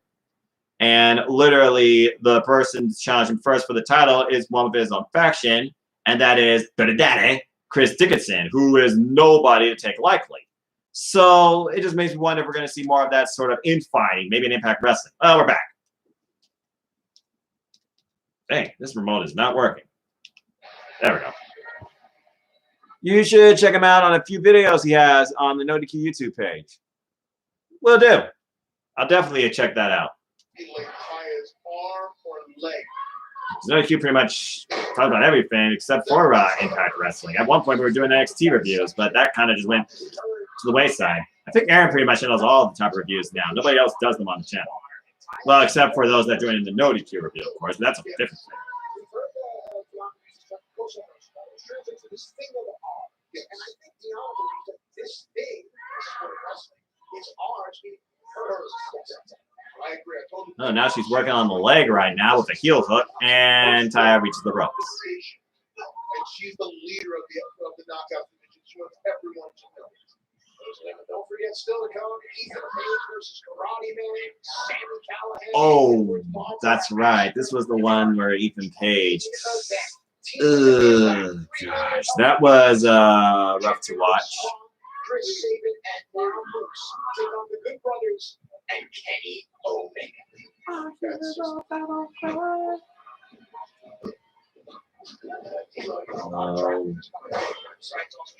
Oh, wrenching that knee. Hooks the leg. Taya resists. You know, I petitioned the office for it. I might have to. We have to get commentary.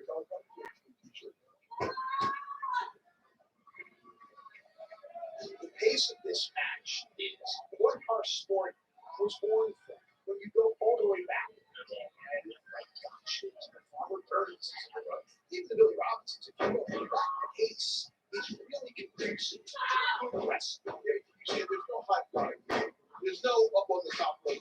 Let's go to the tab. We're trying to build momentum. Deonna Purrazzo misses the clothesline. Taya with some stiff chops to the upper chest area. Let's just call it that. Deonna with not bad with the spear. Did not get all of it, and down for two.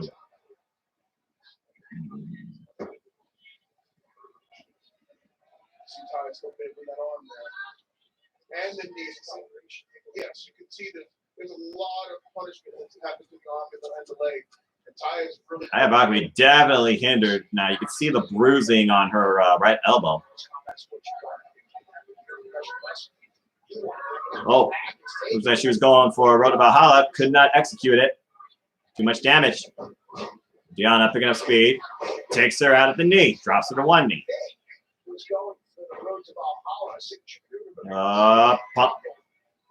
Going for pump. All right, I believe Nelson counter.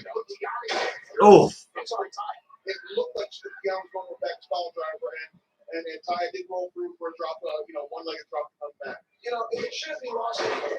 Nice side suplex. They don't just stay still. They're moving. They're shifting their weight. They're trying to get out. So a lot of times when the moves come out the way they do, it's a product of hooks the leg. Is there kick out. Distribution to keep Deonna down and answer this?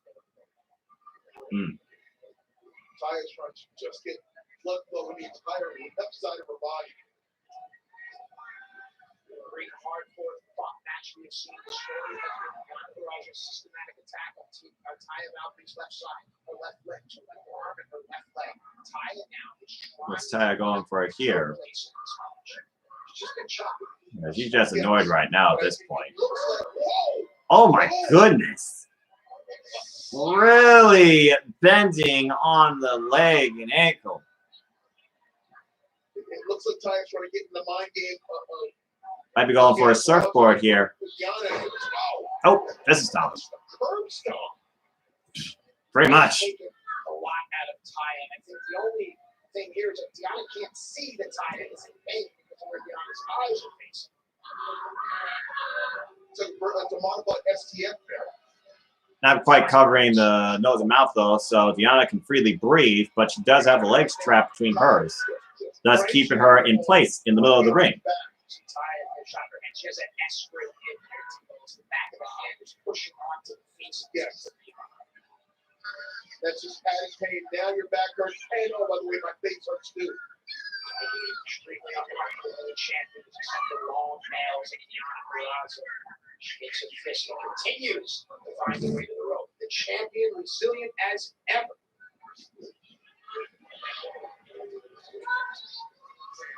Deanna falling at her mouth. Nice elbow strike off the ropes. Oh. That leg is hurting badly. You see it wobbling right there. She can't even put full weight on it without it almost buckling. Is it blasphemy to suggest that a match like this, it's a championship match? Go until that leg falls off. That's not good. These ladies both just, oh, pump kick. These ladies both really just emptying their reservoir right now, running on fumes, it seems. You can see them both are wobbling. Yeah, the equilibrium definitely is. Wait a second. Uh-oh. There's the Fujiwara armbar. Oh, wait, Taya rolls it over. Nope. Not Deanna got it back, wrenching the arm. Wait a second. What's Deanna going for here?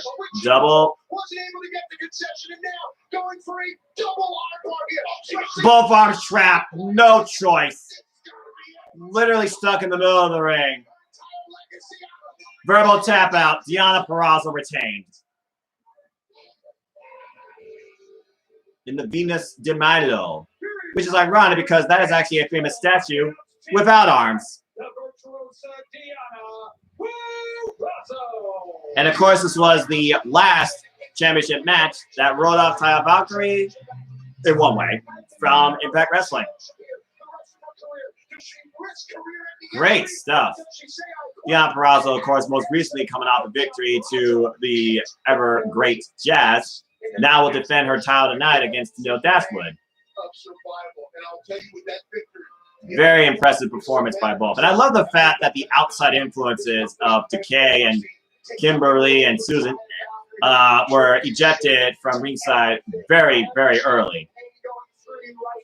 But understand there are people watching that appreciate what you have given to our sport. There's no shame in losing to that woman right there. Bravo, Deanna. Bravo. And commercial.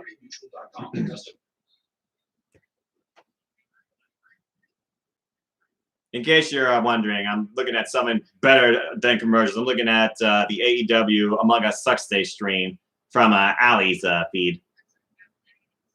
It's very funny.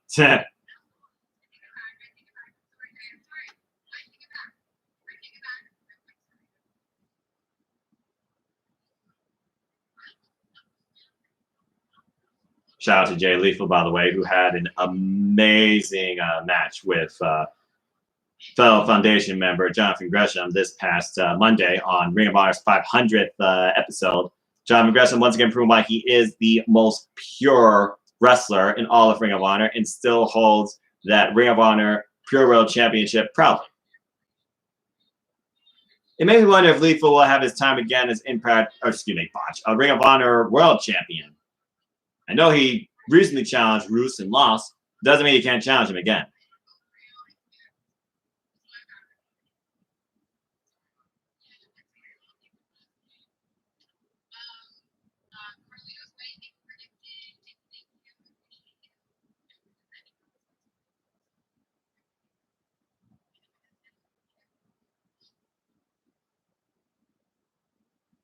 No, the freaking card for him.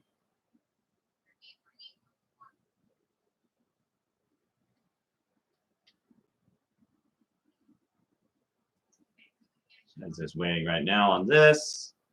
Thank you to those, by the way, who's been tuning in and out. I hope you've enjoyed the conversation, outlook, insights, and outsides to both Impact Wrestling and all other things wrestling.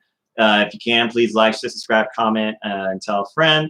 I might do this again. I haven't decided, but this will be going through the entire, what I'm calling Impact Sunday, as we look at Hard to Kill. We'll take a break, and of course, we will return with Impact Rebellion, which of course will be tonight on the Fight Network app for $40 if you have it, either in credits, cash, credit, you name it.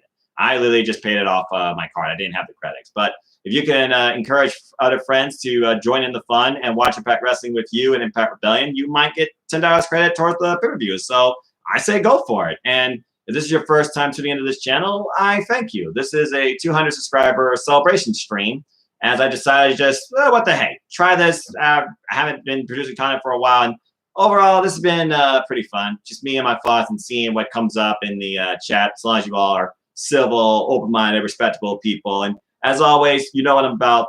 Just enjoy life and enjoy wrestling, and support No DQ.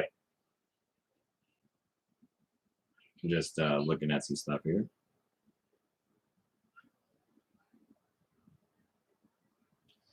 All right. So now it's time for, oh boy.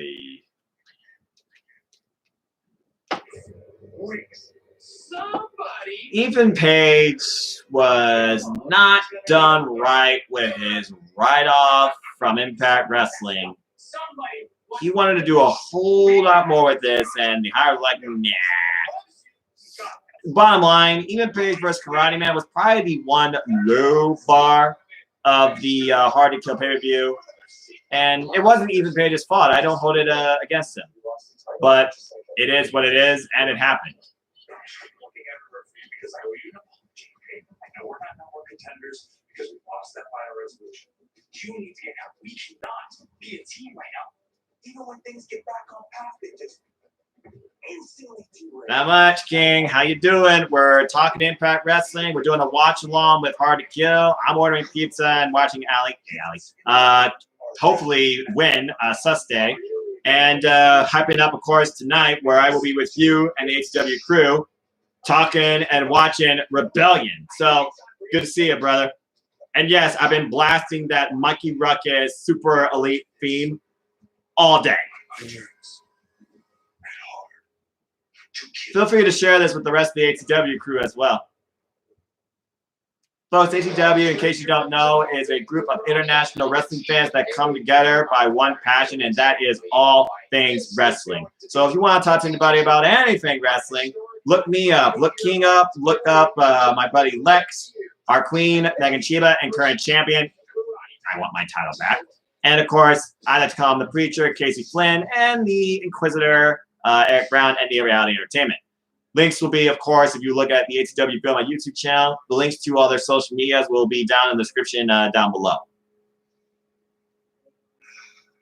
Oh, Lord. Karate Man, Ethan Page. Ugh. You are weak. You are stupid. Imagine if Mortal Kombat was made like that match. It would be a box office flop. Yes. The Kumite is now. The Kumite. Karate Man. Is this all you got? Page. The day is the day you die. I must admit, Ethan Page, since joining AEW, has been on quite a roll. He really had an impressive showing in that debut Face of the Revolution ladder match, even in defeat. And so far, he and Scorpio Sky, pretty effective tag team. No losses yet. Impressive. You father. What are you waiting for? Hey, bitch. Hey, Joe, I wonder where my pizza's at, actually. Scott. Now I got that theme stuck on my head. Honestly, I can't really pick right now what my favorite theme in AEW is. Mikey Ruckus has been putting out a lot of bangers, and buying the licensing rights to these other songs like Pixies, Where Is My Mind, not a bad idea at all. And I think great investments to all this talent.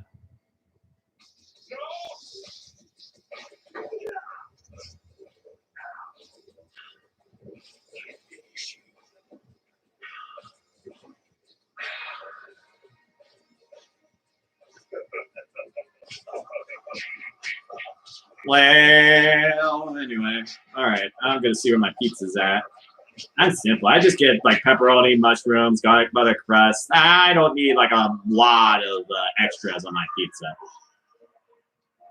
And then you got the Kelly Ma with the guy in the Kung Lao straw hat in the background. I'm pretty sure we're never gonna see Karate Man again because of what happened here. And I'm not just saying that as about Impact Wrestling either. I just think in general, because this was like, and if there's one thing I could say about the pandemic life of wrestling, it's really ushered in the era of cinematic presentation and creativity. And I look at everything from WWE, Impact Wrestling, you name it. I mean, Impact did the Control Your Narrative thing with EC3 and Moose. That was better than this, okay? The worst cinematic thing I fought to this point was that swamp fight they had back at Extreme Rules, the horror show, where WWE started coining tag phrases to make their pay-per-views seem like they mean more. Well, I think even Page versus Karate Man, because they didn't let him do what he wanted to do with it, probably takes the cake now as the worst cinematic thing ever in professional wrestling, sports entertainment, whatever you want to call it. And again, that's just my personal opinion. But I digress. All right, so let's see here. Pepperoni, double cheese, mushroom. Yeah. But I'm curious if y'all have thoughts regarding anything cinematic-wise you've seen in wrestling. Worst, best, meh, whatever, etc. If Orange Cassidy was in something cinematic, what could you see him doing besides laying in a chair on a beach? And that's just my personal thought. I mean, I don't think that's the only thing he would do. I mean, once in a while he does try. Orange Cassidy, what a freaking wrestler. But I will say this, when it comes to Orange Cassidy, when it comes to the best friends, one of the most effective tag teams, well, now foursomes in AEW, you got to give the people what they want. I got other autographs too. I just haven't hung them up. I have to get a new autograph. I don't know which one I'm going to get yet either. But only time will tell. So let's see. Medium. Ooh, stuffed crust. Stuffed crust. Now that's the way you go with pizza. I don't care who you are. All right, that's just my opinion. Oh, there goes all these dogs again. Pork, pork. Ay, ay, ay, ay, ay, ay, ay, ay. Sunshine on shoulders. Ay, ay, ay, ay.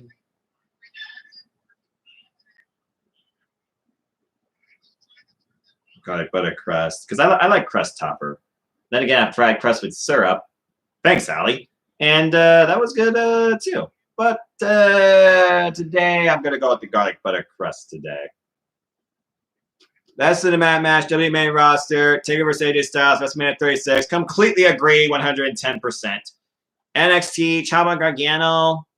Well, I mean, what they've done. Honestly, isn't that like? Oh yeah, they've done like 3 of them. So looking at Karen Grimes and Dexter Lumis in the House of Horrors match or House of Terror, excuse me, and then they had name not to be mentioned and Adam Cole in the Backlot Brawl. I'll agree with you on the NXT one as well. What else you got here? AEW Street Fight at Revolution this year.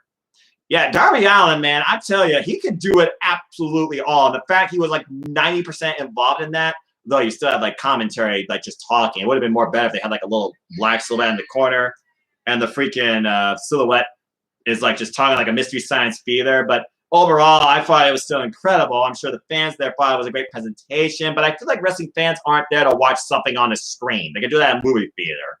But I do agree. That was awesome. But, I mean, Stampede still sticks out to me. That was freaking hilarious. And this year between Starsky, yeah, that's what it was between.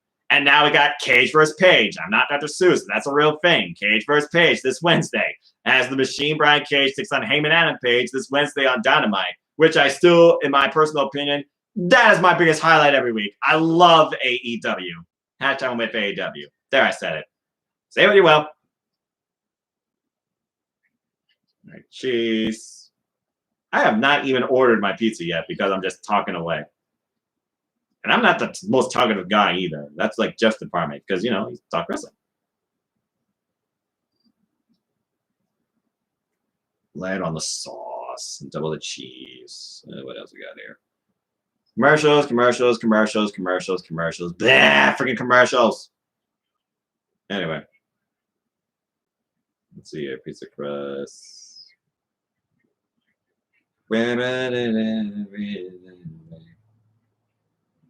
Your feet in the air and your head in the ground.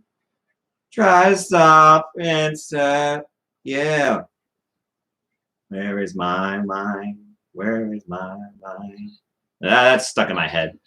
Don't forget Sam vs. Darby on Dynamite this Wednesday for the TNT Championship. You're absolutely right. It continues to go through the Dark Order, but also giving the fans what they want and being a fighting champion in memory of course, the late, great Brody Lee. God rest his soul. And, yeah, doing the Dark Order. That's going to be a very impressive match, too. But the thing about the TNT title, it stands out to me the most in the wrestling industry because, honestly, anybody could hold it. And it is a workhorse title, but it's like it also could be a main event title, too, as it's been really the focal point of AEW. And, yes, that represents the network, of course, too. Again, I think it's going to be a very incredible match. Presta has been on a hell of a roll. I feel it's going to be a good fight, but I got Darby Allin retaining because right now I truly don't see anybody taking this title off Darby. He's just on a hot streak. Speaking of streaks and hot and crazy, Barbed Wire Massacre, Eddie Edwards and Sami Callihan now on Impact Hard to Kill. And both of these men, of course, will be involved tonight on Rebellion, as Eddie Edwards will be taking war against Violent by Design with his crew of James Storm and Jake something, and what's the other one? Oh, Chris Sabin. There we go. And of course, Sami Callihan, he will be testing not a man's will, but a man's passion tonight in a last man standing match, hopefully not involving barbed wire, in one Trey Miguel tonight. So that should be good stuff. I will say this, I really enjoy Sami Callihan's entrance and theme.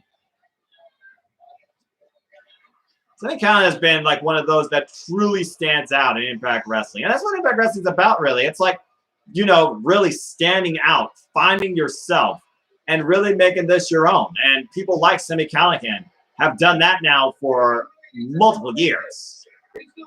Through his insane, sick, twisted mind and utter brutality that he brings to the ring.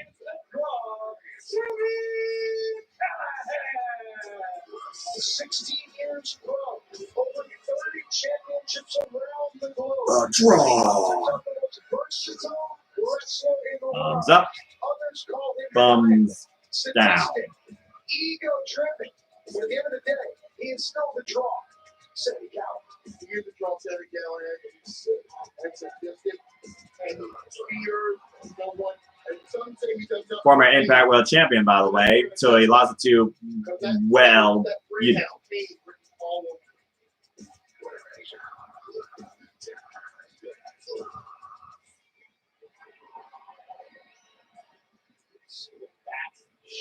Barbed wire, barbed wire, barbed wire, barbed wire, barbed wire, barbed wire, barbed wire, barbed wire, barbed wire. I will never in my life, ever want to come in contact with barbed wire. And the fact that Eddie Edwards came out in like red and black versus his classic Boston colors, green, white, and black, truly was a different Eddie Edwards shown that night. I wonder if he's going to do that tonight for Rebellion. When Kenny beats Rich Swann, oh, there's his prediction, folks. When Kenny beats Rich Swann for the Impact World Championship, while still retaining the AEW World Championship, do you see Sammy being a top contender to Kenny? Well, on the Impact side, as we know, Kenny Omega will be both on Impact and AEW in victory if he wins. Because I would not write off Rich Swann. something more has to meet the eye here, in my opinion, for this type of match and these promotions working together. That's just my opinion. But anyway, as far as Impact goes, yes, I could definitely see Sammy being a top-tier candidate. I can see Moose being a candidate also because Moose and Omega have history, of course, the sixth man that's coming up soon on Hard to Kill. And again, if you want to watch Hard to Kill, it's literally on Now Live for free on Access TV. Hence why I'm watching it along. But as far as Impact Wrestling goes, I put Moose more so in front of Sami Callihan. Maybe Willie Mack also fights in his French behalf too. So Impact-wise, to challenge Omega, if he wins, Moose is my top pick.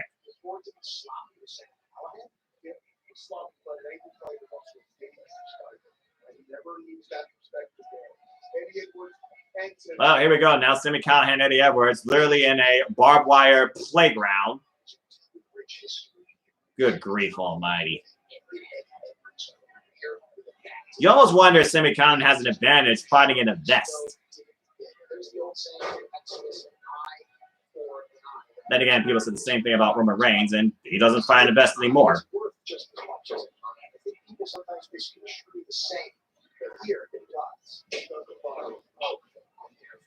Why is it not adding? Oh, there we go. Just like unborrowed time. There's a broken barbed wire board. It was a signature trademark maneuver of his, of course, in homage to his home in Boston, Massachusetts. Collar and elbow tie up. It seems strange in a match like this. It seems like they're both men are trying to feel it out. And it's about intimidation. And right now, of course, we're just in the slow fill out of this match. Barbed wire glare. Again, folks, welcome to this stream. It's the first time tuning in. I'm just a simple wrestling fan. My name is Noah Foster. Please like, subscribe, comment, tell your friends. And this is to celebrate reaching 200 subscribers on my simple YouTube channel. And I thank all of you that's been with me, and I look forward to further talking wrestling with those of you that are joining in for the first time. Ooh. Sammy in the wall of barbed wire, wrapped ropes. That's a nasty, nasty spider web stuff.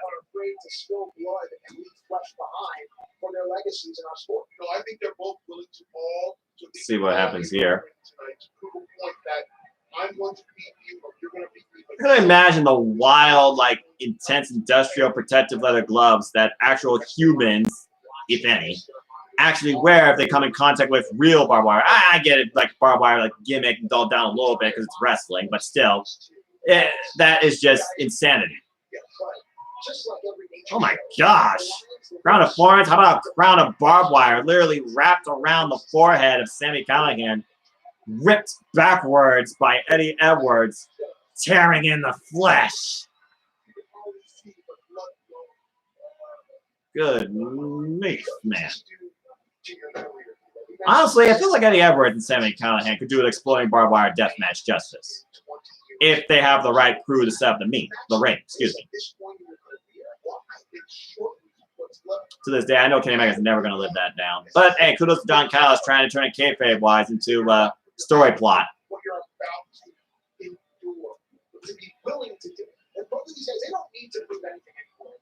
I think that's a safe assumption. Sami Callihan right now down. Eddie Edwards trying to take advantage. The literal pure vitriol that they have to work on. Yes, no, they don't have to do it, but they need to do it. They need to prove it to each other. Oh man, Sammy bleeding like a sieve. It is the most violent rivalry in the history Uh of oh. Eddie Edwards literally trying to walk Sammy face first to that barbed wire board, and Sammy pushes it out for his own safety. Smart move. Out of the ring. Sami Callihan constantly thinking at all times. Oh. Ladies and gentlemen, I've just been informed that we have cracked the top 5. Shout out to Marco's Pizza, by the way, that are coming with my order. One of my favorite local restaurants here.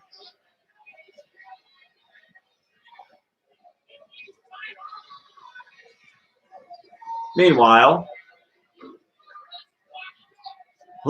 man, I tell you, time is slowly going by. We're just trying to get to Rebellion. This is hard to kill Encore, though, because I've already seen the original showcasing. A good way to kill time. I'm waiting, though, of course, for the six-man. Kenny Omega's first Impact Wrestling match at this show. That was such a wild match, man. Kenny Omega and the freaking Good Brothers facing Moose, Swan, and, what was it? Chris Sabin? Yeah, Chris Sabin. Oof.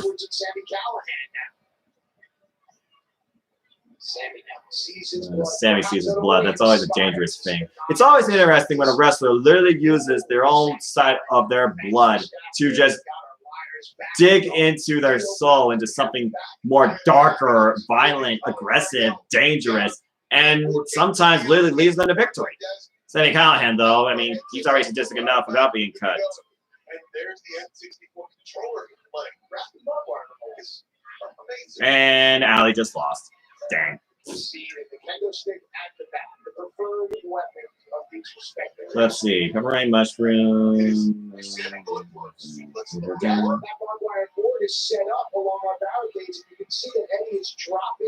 Oh, there's a shot to the forehead. And a nice Zaguri.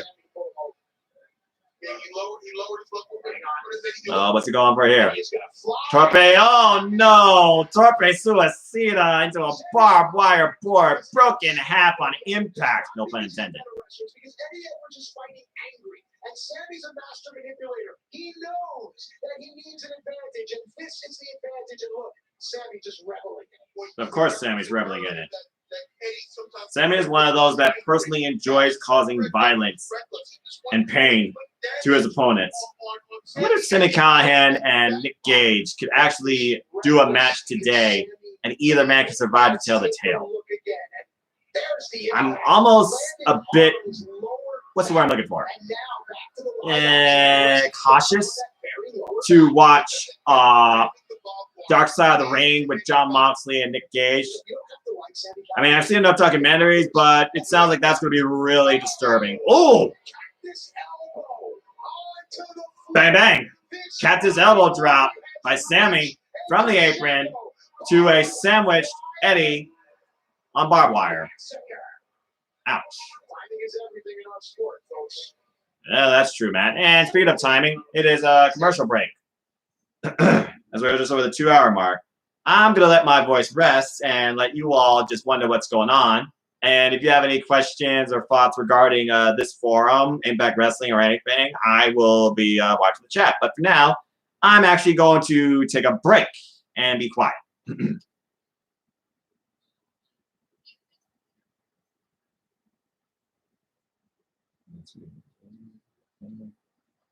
just reading stuff now.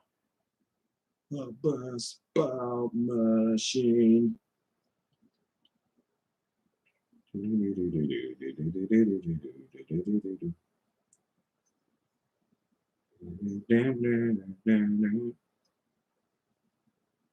I would actually play that theme, but I'm afraid of getting a copyright strike, so I'm not going to.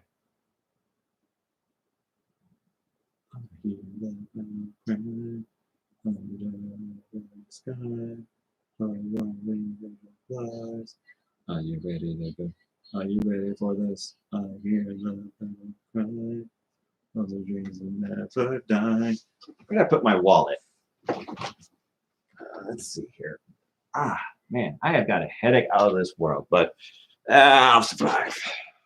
Again, my mentality is not what it used to be. I kind of wish I had the Orange Cassidy mentality where I could just be like, whatever. Honestly, maybe, nah, I don't need a jean jacket. That'd be crazy. Maybe if I actually take a vacation. But me taking vacations, that's a rare thing to ever happen. Let's see here. Nyla is always going to be sus to me. I don't care what anyone tells me. Ugh, I wonder how many people still play, or just average typical people still actually play and get together in actual real chats for Among Us. Like, I wonder if that trend's still going, or has that fad like passed by and there's another game in place. I know people are this or that when it comes to the new map, which I've never tried, but anyway. Let's see here. All right, we're just gonna do that and then that.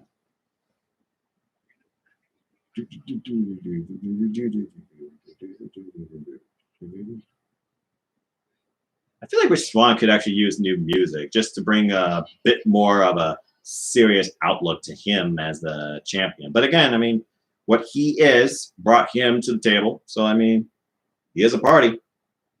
He's a resilient party. So, respect to him and his team.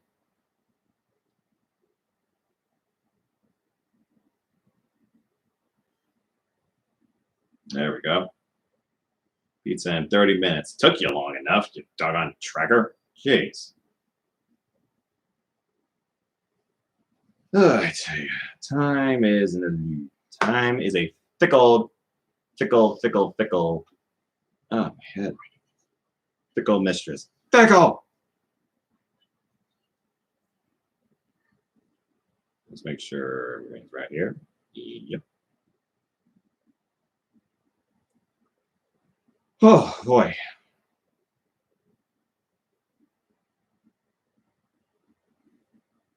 I'm thinking about doing live streams. You think you always had to be like proactive 100% of the time?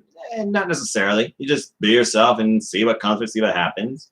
You promote what it's about, and more so I promote about the purpose rather than the product. So that's kind of my thing in doing this. But anyway.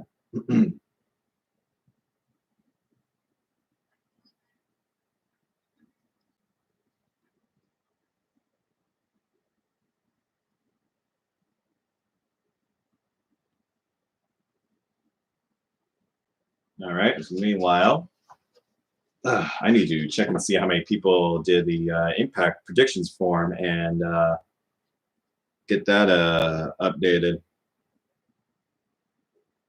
Okay, and we're back to Impact Wrestling. Eddie Edwards right now with a crimson face. Yeesh. Slowly approaching Eddie Edwards. Oh. He's over here. Oh, big kick. What? Oh, no. Slingshot. Barbed wire rope assisted. That's not going to feel good.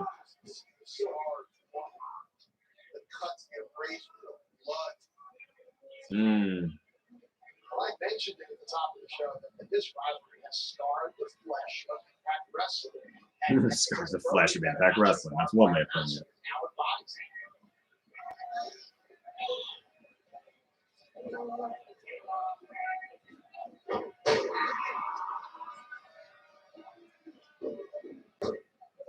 This style of match is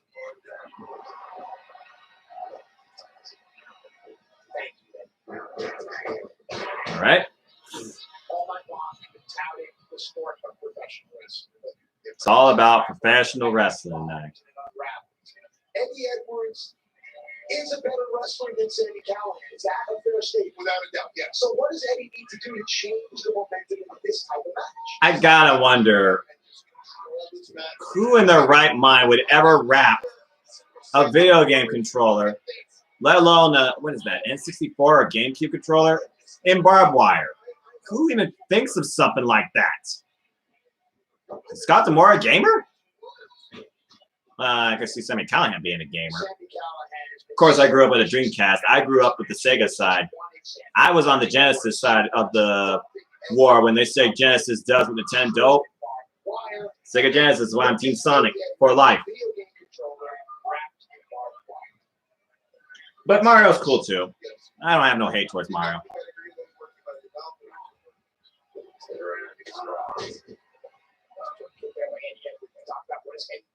He's turned this into a wrestling match, and now here it is, piggybacks. Could this be where Eddie A lot of pressure on that. to find his hard to kill moment? In the game Package stunner. You can say momentum shifts. You can see the field tip to one side or the other. Right now, the field tipped completely towards Eddie Edwards with that backpack stunner. But Eddie Edwards is in a position, to use your football analogy, where the running game hasn't worked. And if that's the case, then play action won't work and the quarterback can't go down the field. Eddie Edwards needs to change his game plan and do it now. He needs to just air it out, let it go, let it fly. And this is what Eddie Edwards There's a barbed wire wrapped steel chair. Going after that barbed wire wrapped chair. Is it safe to say that Eddie Edwards almost needs to become Sammy Callahan? He needs to evolve into Sammy Callahan. Ooh, even with a vest. That's going to leave a mark.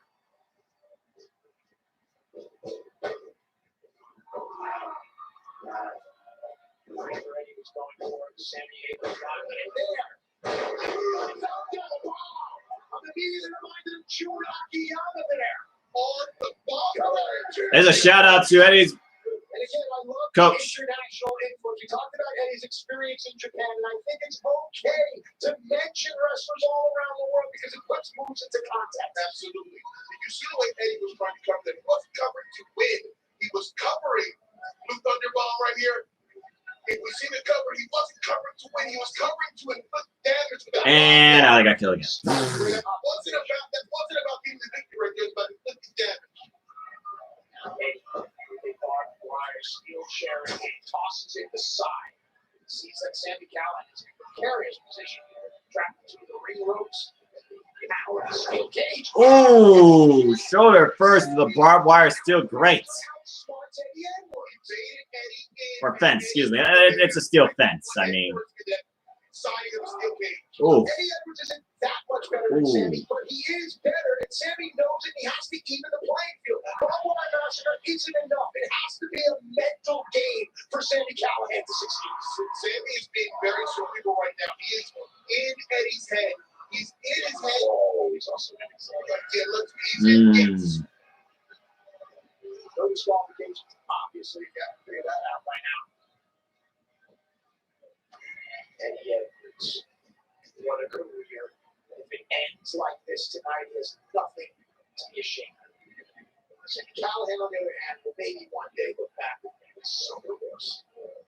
No, I don't think he'll ever look at this. Good and evil is a matter of perspective. And now Sammy's literally wrapping his fist in barbed wire. Ugh, good grief. It's interesting, when we ate the tree of knowledge, we as humans decided what was right and wrong. And thus the world went to hell in a handbasket. Notice there, look, Eddie has barbed wire cuts on his ankles, on his calves. We talked about exposing flesh in this kind of match. And his lower extremities are suffering. Look at both ripping barbed wire off the cage.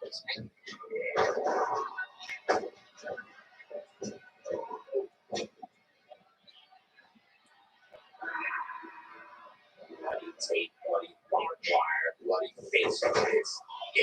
Oh, both men down. Just let this breathe for a second. Look what these two men are doing to each other.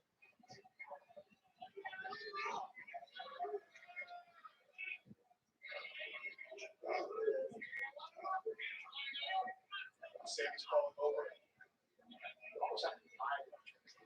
You have to admire it. And neither man is going to back down. They both want to end this. Sammy candlestick wrapped in barbed wire.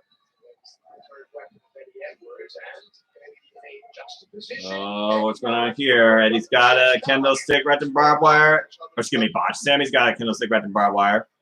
Eddie Edwards got the bat wrapped in barbed wire. This is going to be...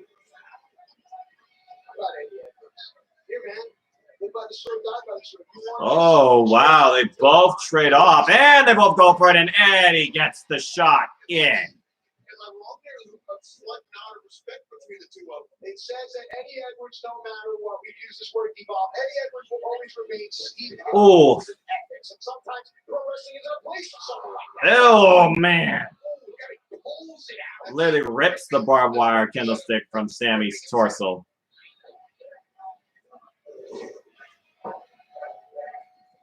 Oh my gosh!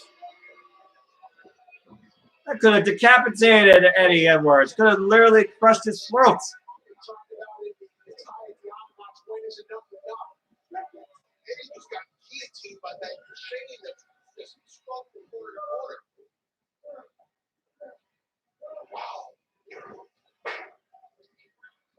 Full disclosure, on the jumped out of your seat when that happened.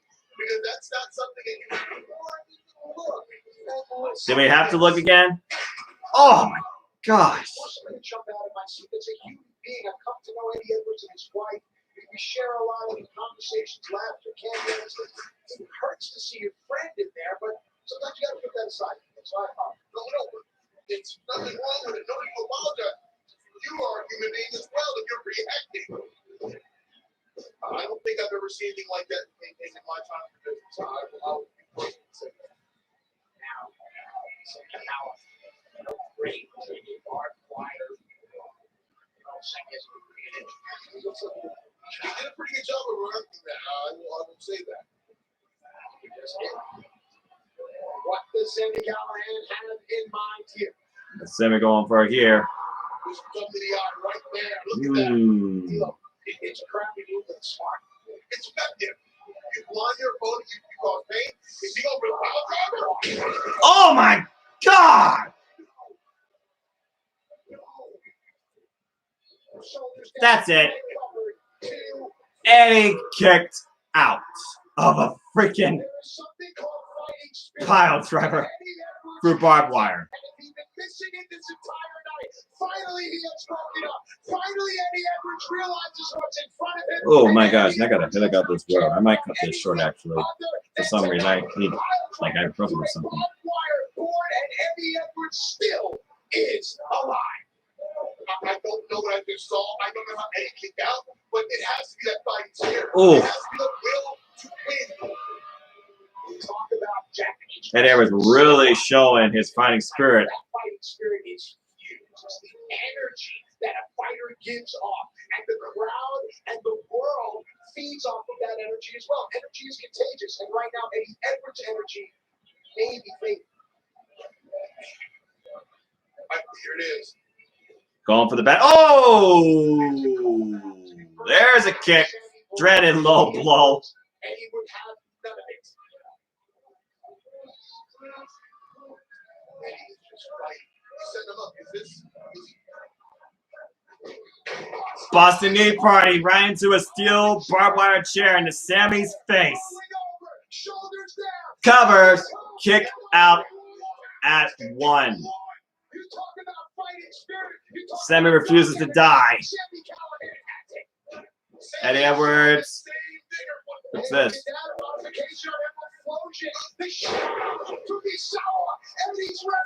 There you go. 2, and Eddie has won the war.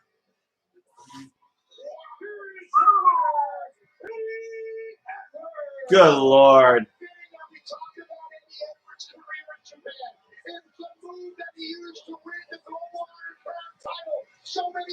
And Edwards literally going back to his Japanese strong style days. Back to his protege. Putting away Sammy Callahan as Alicia goes to, I guess, check on her husband. Not of blood and brain cells. Both these men lost during this barbed wire massacre. Respect to both on the effort and their insanity. But also, Eddie Edwards got the win here. That was a hell of a way to close this saga. And once again, Sammy Callahan the draw. He makes himself the draw. Puts him out there.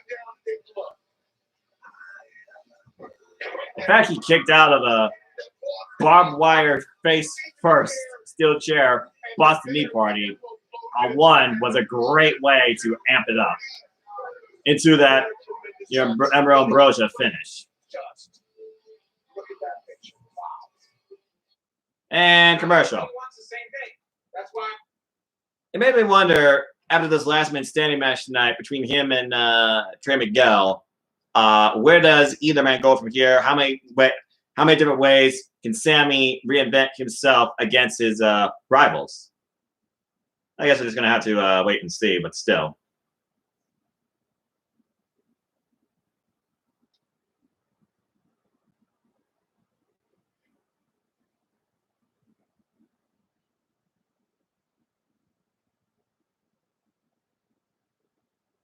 Anyway.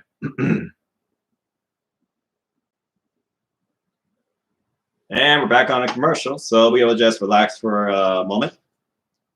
Encourage you all to get a drink. Make sure you stretch. Hope everyone's doing okay out there.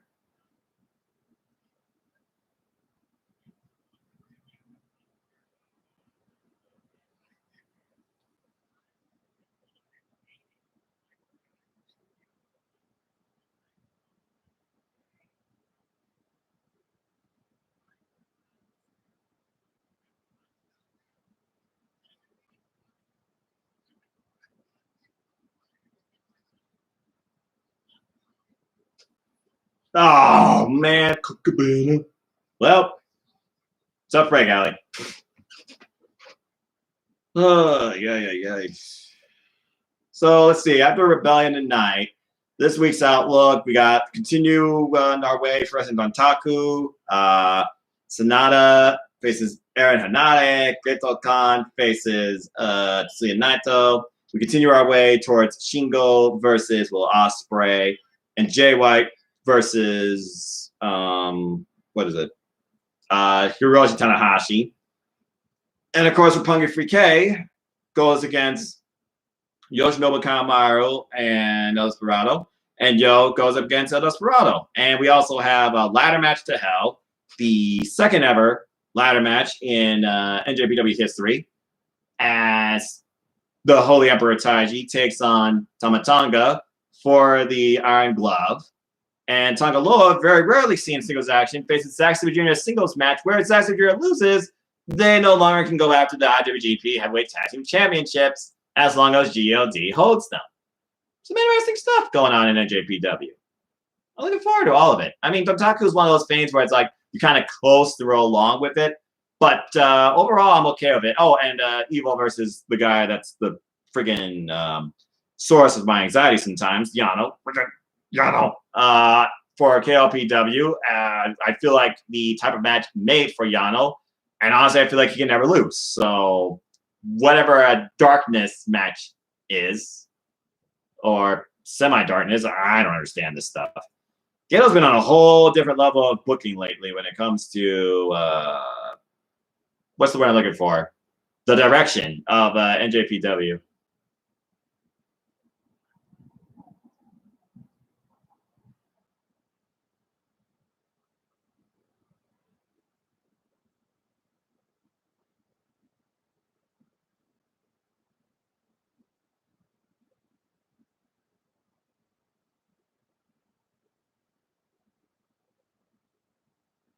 And sometimes you just need like a little bit of quiet time, cleanse your mind, clear your head. I think there's only 2 matches left, and I believe it's the Impact World Tag Team Championships and the 6-man main event. I believe those are the only 2 matches left on this show. I think they've gone through everything else. And again, if you want to be part of my little expeditions, go check out Team Impact on Facebook. There is a Impact Rebellion pay-per-view predictions league form there. Me and a few friends already are part of it. Good luck to all of you. And also, if you haven't already, Impact Rebellion will be on Fight TV tonight. It's $40, so get some friends involved, get some credits, and enjoy as we have history tonight in the making. We have the Good Brothers trying to get the tag titles back from Finjuice. Deonna Purrazzo defends against Neil Dashwood, and I'm sure Caleb McKay will not be far. And of course, we have in the main event, title for title, AEW World Champion Ken Omega versus Impact World Champion Rich Swann. Aubrey Edwards is the ref, and we have Marinello back with us on commentary. History will be made tonight, and it's sure to be an historic one, and so much more to come. Who else? What else? What other surprises await us? As I gotta think that after this pay-per-view, the next actual pay-per-view would have to be Slammiversary, I think. So I know they got the monthly Impact Plus specials, but that's the next thing they're building towards. And remember what happened last year. Slammiversary pretty much started the rebirth of this roster.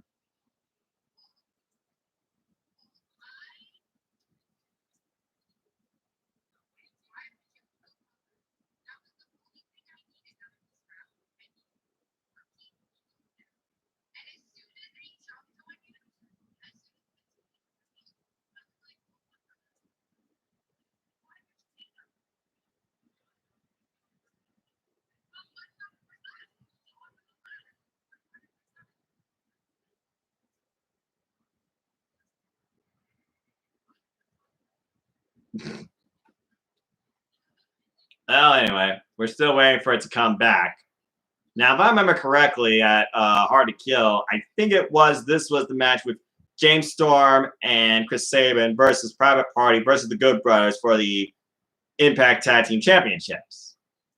Again, really good match, and again, really the first real what's the word I'm looking for?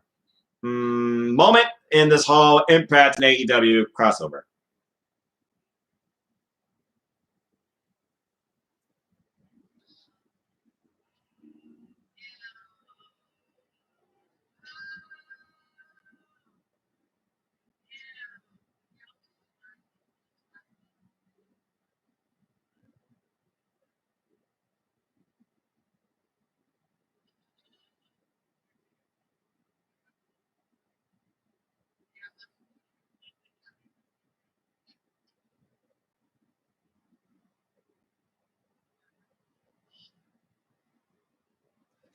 All right.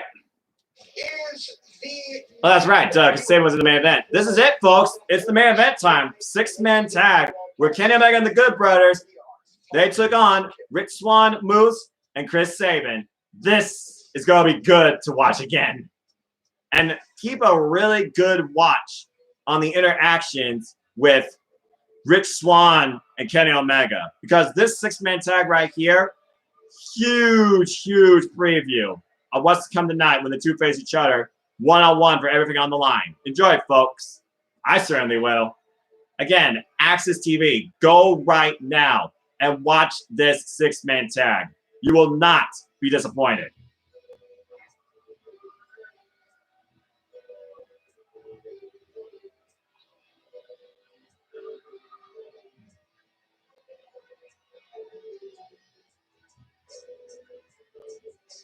I like Moose's entrance and his presence. Ladies and gentlemen, this is your Hard to Kill main event of the evening. It is a 6-man tag team contest scheduled for one fall. Introducing team number 1 first. He is the TNA World Heavyweight Champion, Moose. He stands 6 feet 6.5 inches tall. He weighs in at 270 pounds. He has dropped 20 pounds. He truly is hyper-focused on being the best. Drafted in 2006 for the National Football League, it wasn't rough enough for him. So Moose found the sport of professional wrestling. He's here tonight at Hard to Kill.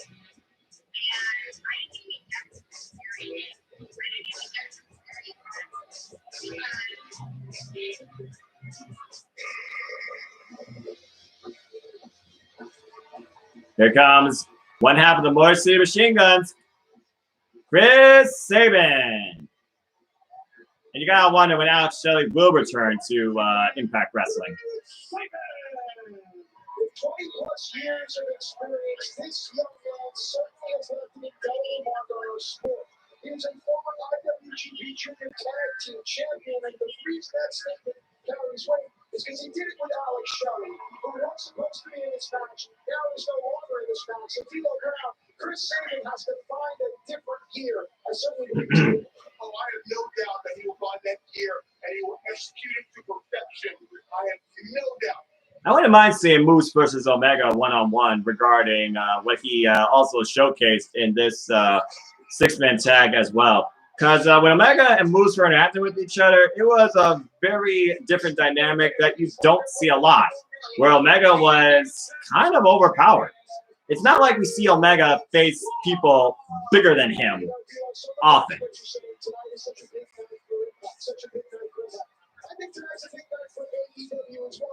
I feel like Omega actually encouraged Moose to do more.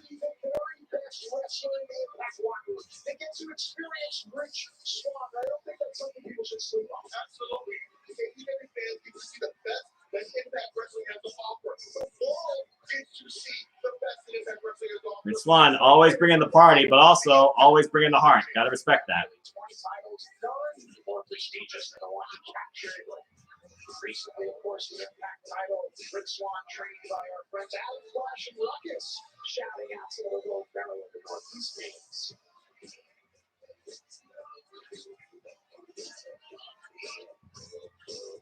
And of course, it's the very first time that Don Callis introduced, by God, Kenny Omega. Well, Kenny by God Omega, but I'm not Don Callis. I'm not the Invisible Hand.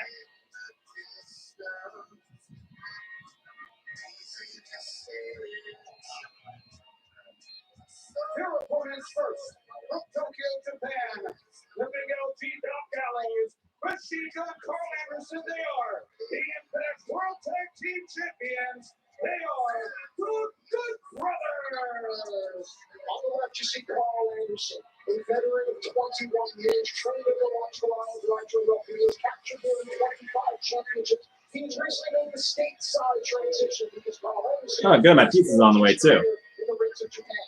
That man right there, Doc Gallows, I'm hungry. 6 feet 8 inches tall, 300 pounds, also nearly 20 years of experience, and essentially, this is just a farm boy from the Mid-Atlantic who has turned into a good brother. Yeah, he's just one of the toughest SOBs I've ever seen around wrestling. Both of these men are great professional wrestlers. They've been all over the world, but their home is Impact Wrestling.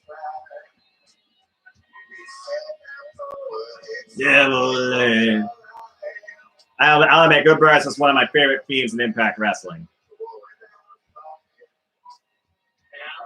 And now we wait for the man himself, the champion, the best about the machine, the cleaner, in Don Callis' words, the living embodiment of the god of professional wrestling.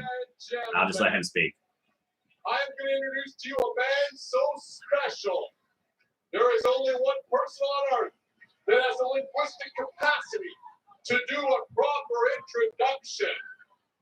This man is a legend in his early 30s.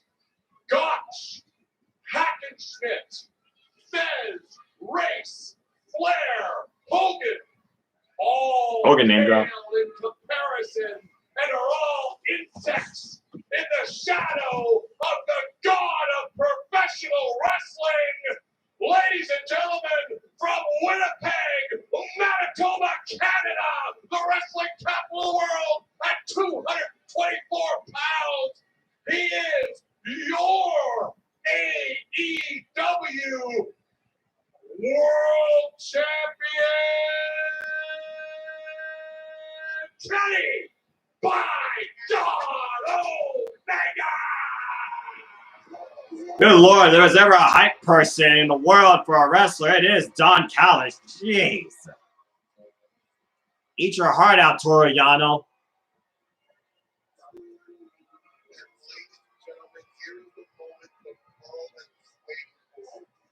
You know, I really wonder how much this pay-per-view, the pay-per-view buy was really driven by this Kenny Omega involvement. There's no doubt in my mind that the showcase and the involvement of AEW in general has helped push, at least I would think, the audience of Impact Wrestling wider. Not necessarily forward, but wider. It exposes, you know. That is a beautiful belt right there. That AEW championship. Underneath his waistline to carry that prestigious title that sits along.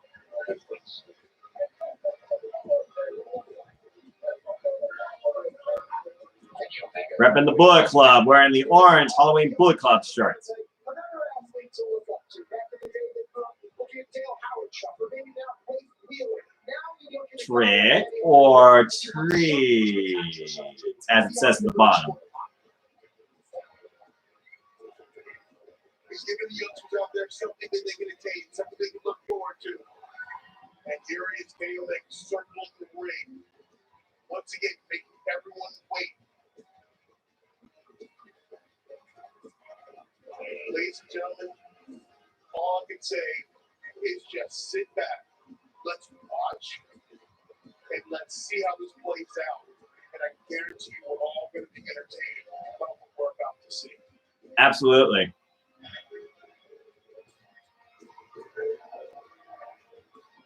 Having someone like Kenny Omega in this match, it changes everything. Having someone like Kenny Omega walk through the halls of the back, having someone like Kenny Omega have his own private dressing room at the back of Skyway Studios, that can't sit well the other men and women that have built this company. Look at Saber, look at Moose, look at Swan. Forget their differences. Impact was built on their backs. They cannot get good about that. Brian Hebner's takes a quick tumble. He's been assigned this task. D'Lo, break this down for us. Right now, it's you see the line to be. Look at all that gold. Everybody in that ring had a belt except for Kasabian. They are standing up for the pride of Impact Wrestling. On the other side, we've got the Good Brothers, who are almost turncoats. And my God, Kenny Omega coming to prove that he thinks AEW is the more powerful, more prestigious championship at company. This is going to be one hell of a battle. I don't see a chess match here. I see a bunch of fists flying, and feet flying, and clotheslining, and people getting the snot knocked out of their mouth. And this is going to be one hell of a match. And of course, commercial before the match that was most important from this show, because why not? All right, folks, go ahead and stretch it out. We got a commercial break here.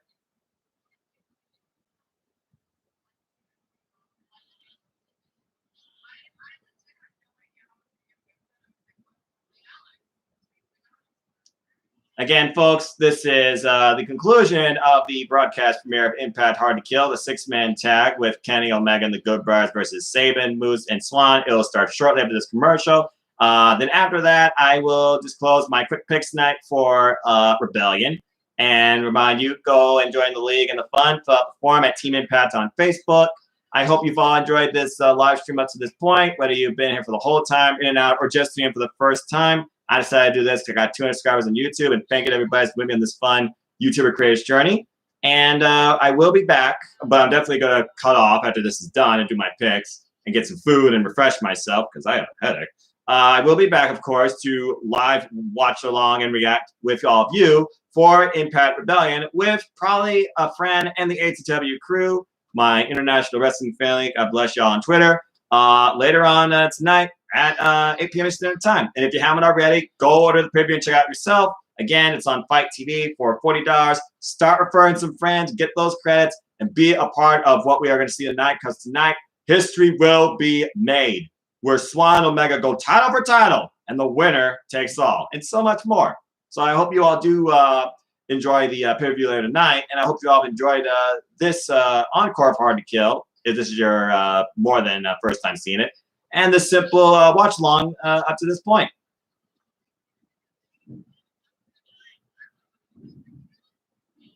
What was that, thunder? Oh no, it's just someone moving something.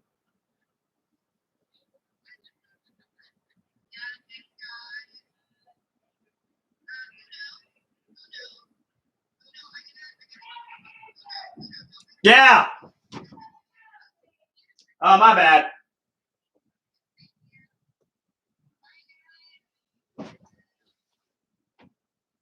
I almost forgot my pizza is supposed to be coming here too, so if that comes in the commercial, that'd be ironic.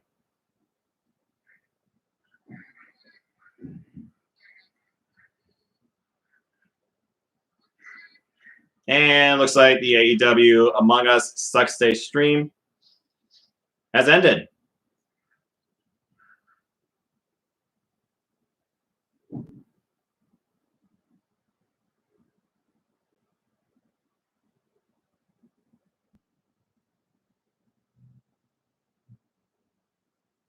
And we're still on a commercial, by the way.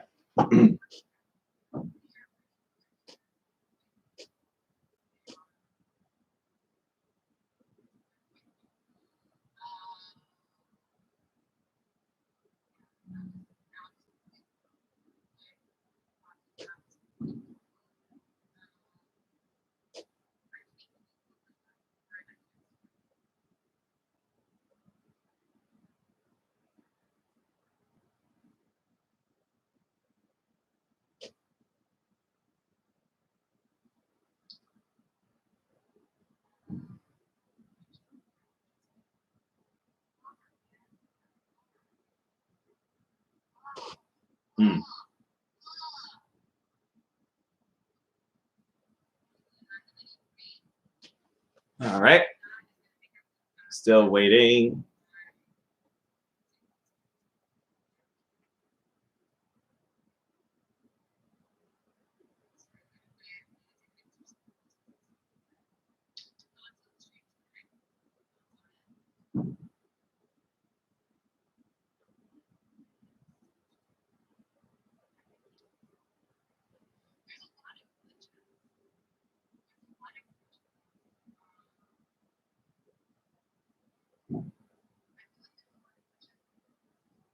Still waiting.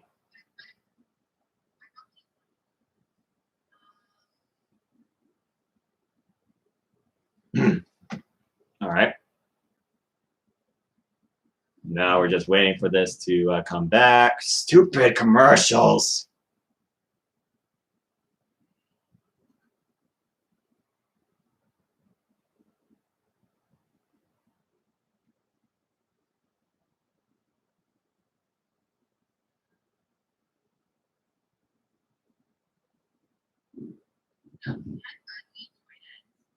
All right, we're finally back for the 6-man tag. Let's enjoy this.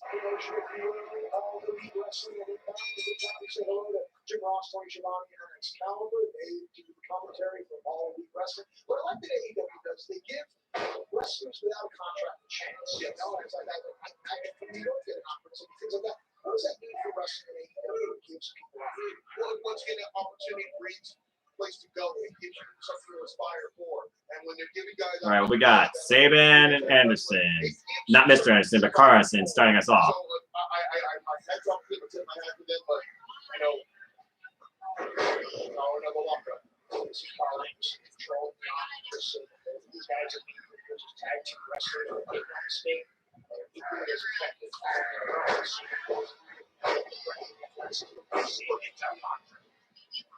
you see them elevate the pace of the matchup real quick and take Anderson out of his game plan. Anderson wanted to slow this back down, wind it down, and Saban had nothing to do with that. You know, we saw Don Callis trying to handle the moves. My question is, what becomes of the useful idiot when he's no longer useful? It wasn't his article. You know, he's going to catch. Carl Anderson controlling the wrist of Saban. Oh, nice. Slip underneath the legs. Deep arm drag. Carl Anderson going for the scissor lock. This is evenly matched. Absolutely. Right there, you see a standoff. Both men are evenly matched. So I always try to watch wrestlers and see if Carl Anderson has practice. No, he cut his teeth in the dojo Japan. Cardio is the one thing they do over there better than anybody else. And now here, because Moose is in this match, this part of the match changes. The big man, here we go. Oh, here we go. Big man doing it out. Moose and Gallows. This is more about the cheese ball than anything else. How often do you see someone looking eye to eye with Gallows or eye to eye with Moose? I mean, look at them. They are both 6'6" monsters. So Gallows has a much longer strike range. Moose likes to use the overhand on Gallows. They uppercut. Oh, big discus elbow strike. Brothers came into this company not too long ago. They have a big money, big contract. That can't sit well with guys that have laid their lives on the line for impact. Yeah, absolutely. You got to rub people the wrong way along. They see you worked and you toiled and you built this company, and these two guys come in for all the fanfare and get the big contracts and get all the opportunities, and then they turn their backs on the company they came to. Rich Swann Omega, here we go. The first time we see these two get it on. Con elbow tie up. So quick break up.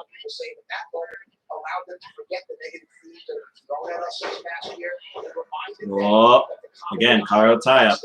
Neither man right now, getting the advantage. That's an important thing. That's what we're all watching tonight. That's why you and I are here tonight. We all love this. Oh, and there's the breakdown. Okay, Omega taking advantage after the full-on team assault. That's going on. We're technically part of, invading our territory here in Impact Wrestling. So smart. Front chancery on Rich Swann, the champion. The fact that these two touches monumental in of itself. Anderson now in stalking Rich Swann.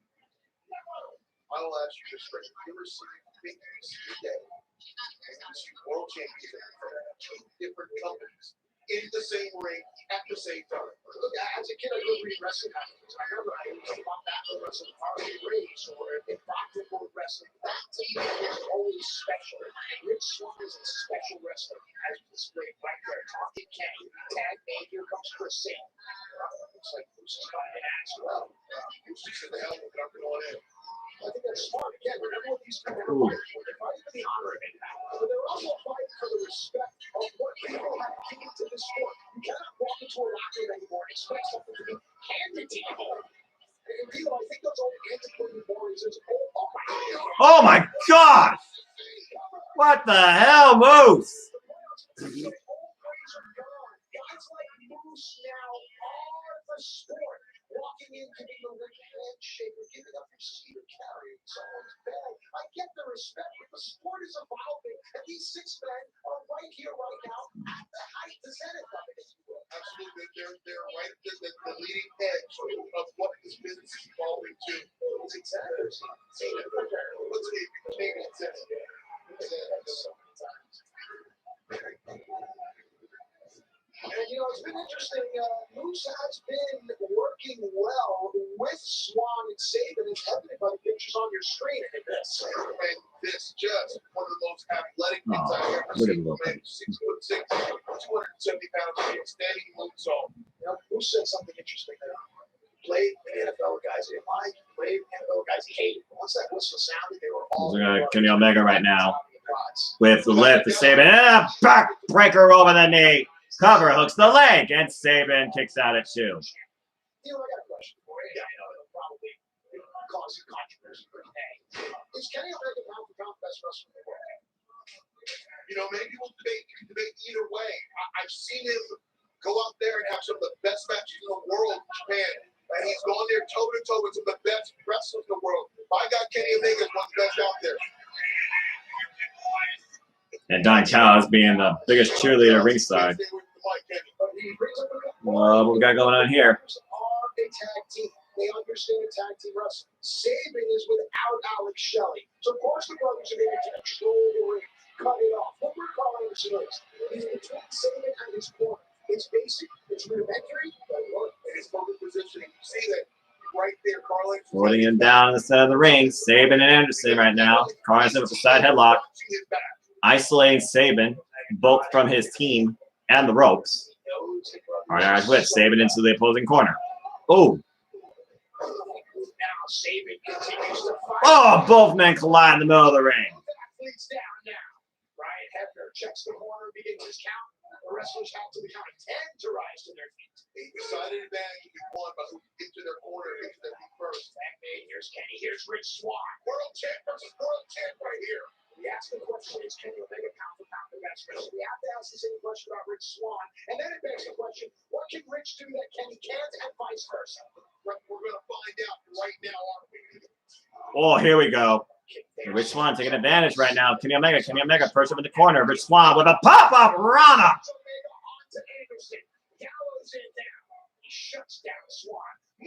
Big pump kick by Moose to Gallows.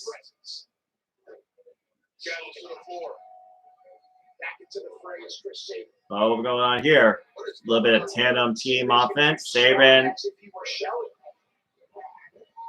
Nice assisted tornado DDT.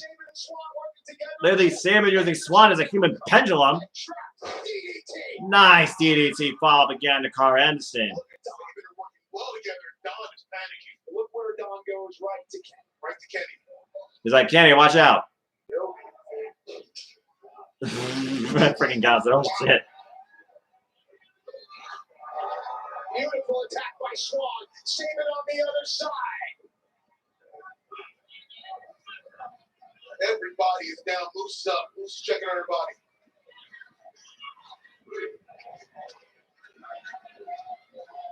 Swan back to Kenny Omega. To me, this is the money match. I think this is the match that people want to see. Take a look at our world champion. It's almost like Matt Stryker was teasing for an advance or calling for it. Blocked by Kenny Omega. Take nothing away from Kenny. I understand that he has the quote-unquote outsider stick on him, but Kenny Omega is a bright, talented young man, and whether you like him or not, you have to respect the fact that he loves wrestling. Let's see what's going on here. Swan. Oh, hard Irish whip, chest first into the corner. Without a doubt, I mean, Kenny Omega is one of the best wrestlers on this planet, bar none. No mistakes about it. He does interact with his fans. He cares about this business. You may not like him. You may not even respect him, but he's damn good. There's no argument there. Tilt-a-whirl slam. Carl Anderson right now with full control of Rich Swann. Omega literally playing to the crowd noise. Omega got that wide-eyed stare. Another tilt-a-whirl slam. Saban with the bird behind Carl's back. But the camera caught it. Tag out is in. Oh. And there's another tilt-a-whirl slam, but this time by Gallows, so more elevation. Shout out to AW Elevation, by the way. Can't wait for that tomorrow. I wonder what the card is, actually. I've not even looked and see what the card is for Elevation tomorrow. Everywhere they go, their wrestling is a universal Uh-oh. Oh. Oh.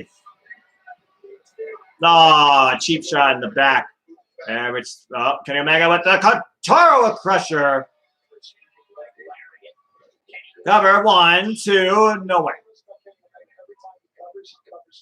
He covers with the intent to win. He makes you, exhaust the maximum effort to kick out of his penny tags.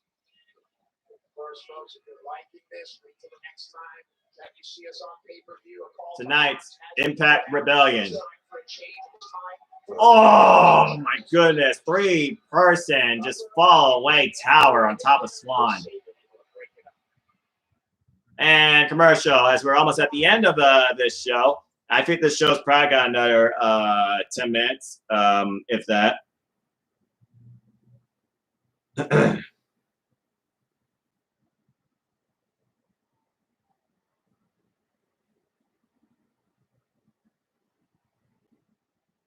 Let's see here. My friend Cindy just sent me a message. Folks, if you don't already, I suggest also another member of Team Impact here in a little family we developed. Please support my friend Cindy G and her podcast, Adventures in Wrestling, available where all you get all your podcast listening needs are pursued. Spotify, Apple, you name it. I think she does Stacker too. She also has a YouTube channel, so please follow that. It's Simply C_OK. Follow the broadcast and follow Teddy Turnbuckle and her as they give their delights, insights to all things non-WWE, primarily AEW and Impact Wrestling. And yes, she's also involved in our little predictions game tonight too for Impact Rebellion. If you want to be a part of that, go to Team Impact on Facebook. You'll find the form there. Join in the fun. Join in the shenanigans too. And let's see who could own the night in predictions for Impact Rebellion too. Let me see what she has to say here.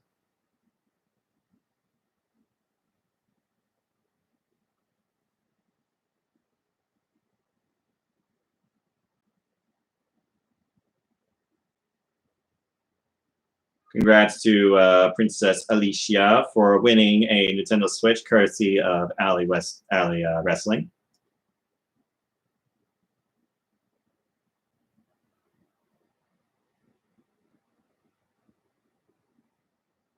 Oh, that's a beautiful gesture.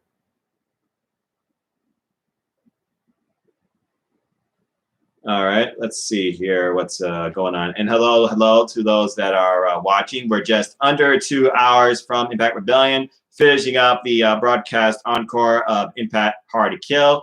And once that's done, we will be taking a short intermission, of course, for food and refresh. And I will be back here during the show with other people in the background too.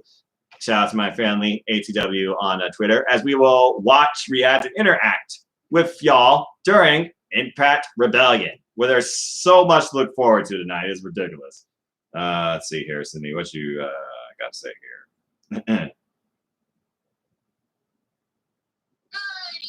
Noah. So we got 2 hours until Rebellion. Forgot to ask, do you want to be my special guest for Into the Stratosphere recap?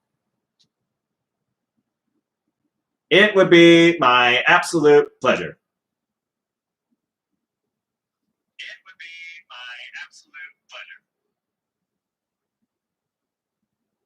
All right, there we go.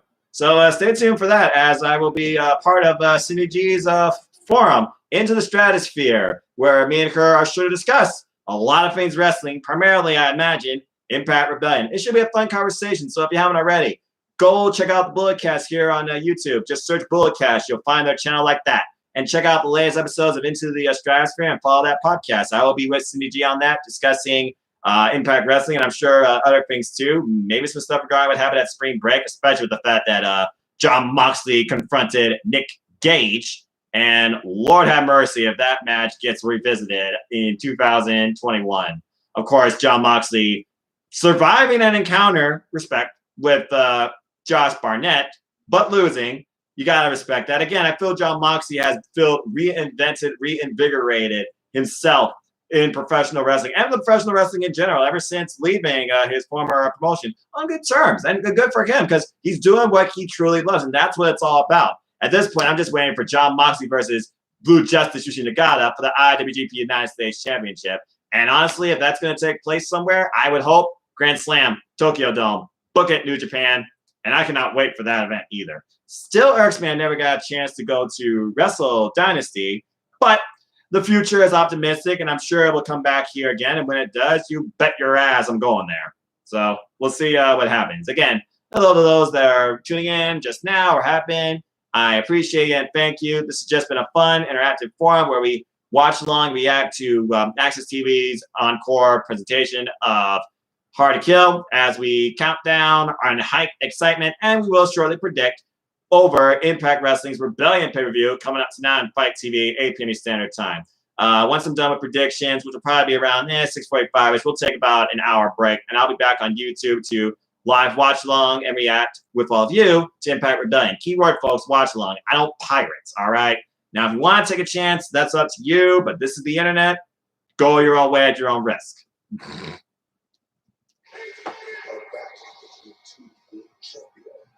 Oh, my goodness. Rich Swann, you better bring an Okada-level fight of your life if you want to beat Kenny, by God, Omega for the AEW Championship. Can it happen? Can it happen? For Rich Swann's sake, you better hope it does. Hey, guess what? The top 10 reveal returns May 9th. Stupid commercial. You know, that's what I hate about television. If you're going to show a wrestling commercial, it should go straight back into the wrestling product, not some other nonsense, all right? I don't care about your other stuff, all right, TV? Anyway. Let's see here what she got to say about that. All right, sounds good. Definitely we're gonna make sure this recap audio is gonna be short and sweet, you know. Yeah. All right, good deal. I like short and sweet. I feel like short and sweet, so I get that. All right, here we go. Back to the six-man tag. Kenny Omega and the Good Brothers firmly in control. Rich Swann still isolated in the middle of the ring. Needs to desperately make a tag.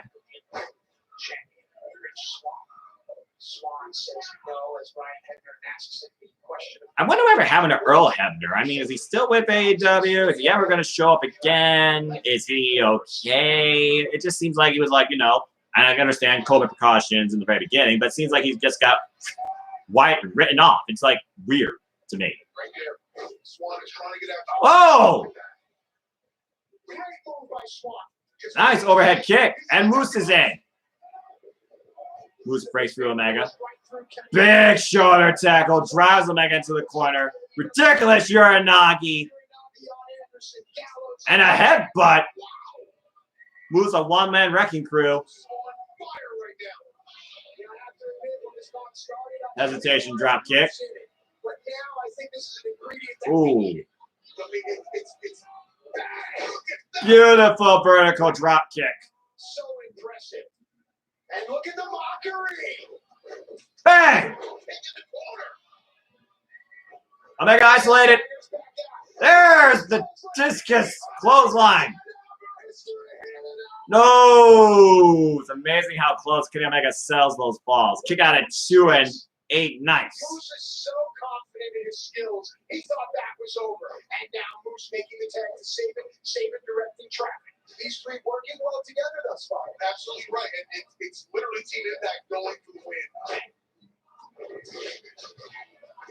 Any lives to get out of trouble. The brothers now trying to rectify the wrongs that have been done. Ooh. Just like that. Ooh. Big splash. Uh-oh. Good Brothers and Omega taking over. Chris Sabin. There's a tri-team net breaker. Kick out. You know, Kenny Omega has gone for every cover. It's as if this team needs and wants Kenny to get picked. I mean, it feels that way. And it feels like it's a statement of Kenny. After watching Alex Talk's wrestling story on Kenny Omega, it kind of makes sense with this long-term storytelling tease from Hard to Kill. Oh, powerbomb. That we're getting the match we are getting tonight. We just didn't anticipate or expected it. Maybe it's an orchestrated plan that Kenny Omega is going to go for every cover because they need him to get the win.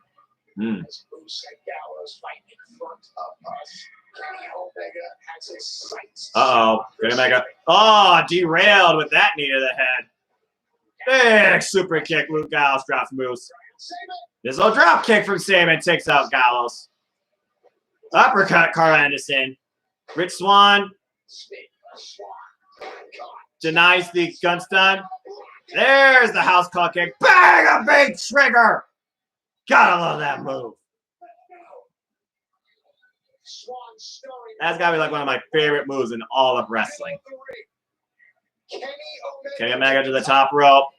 Moose with a ridiculous. What the hell is this? Avalanche Spanish Fly! What the hell? Sabin got Omega up. Drives him down, covers him, hooks the leg deep. Oh my gosh. Carl Anderson with the save. Good Lord, what a near fall. And everybody's down. Athletes in our sport giving you everything. Let's take a look at the replay. Look at this. Look at the athleticism of Moose. That is impressive for a big man, especially. Moose with the Avalanche Spanish Fly. The first ever time he pulled that out, too. It was like Moose really wanted to prove something, not only to himself, but to Omega here. Put on all the stuff we haven't seen before from him. Tag, and comes Gallows. Come into play. Hands up now. Oh, gosh. Caught him with that roundhouse. Dropped him. Let's see what the brothers have in mind here. Oh, what's this? Oh! Tandem offense signature. Good Brothers with the cover. No. That was close. It looked like Swan was talking between making the save, and I don't know what happened. He just got caught up a little bit. You know as well as I do, sometimes when you get your bell wrong, there's that like cognition blackout, you know? Mm-hmm. Tag.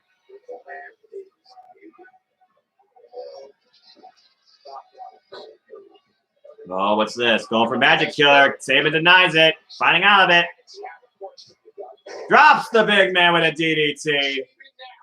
Has only one man that he needs to get to, and it's fitting that it is the world champion Rich Swann. You see his hand outstretched. Sabin crawling now. Tag made to Tag, and comes Swann. And here comes Omega. And once again, a preview of tonight. The match we thought we would never see. Oh, man. Sick rights.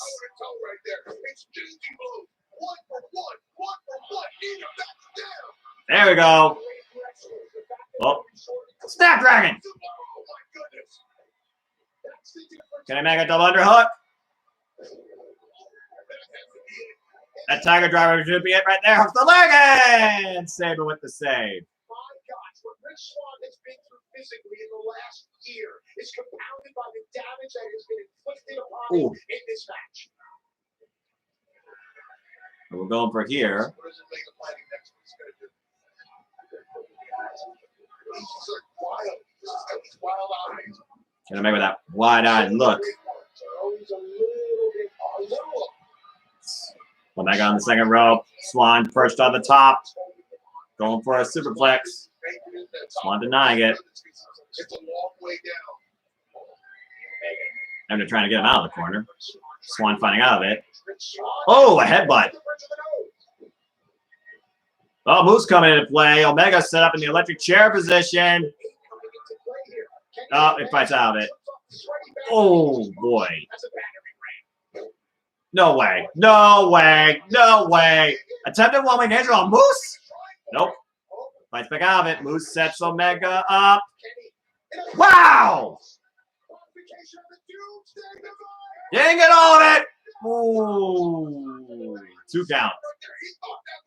I think Don Callis realizes that what he has done, if it's ever revealed, if there is ever a disclosure, Don Callis is in for it because some people feel he's betrayed Impact Wrestling. Well, and I think But Don Callis is always going to be there for himself, first off.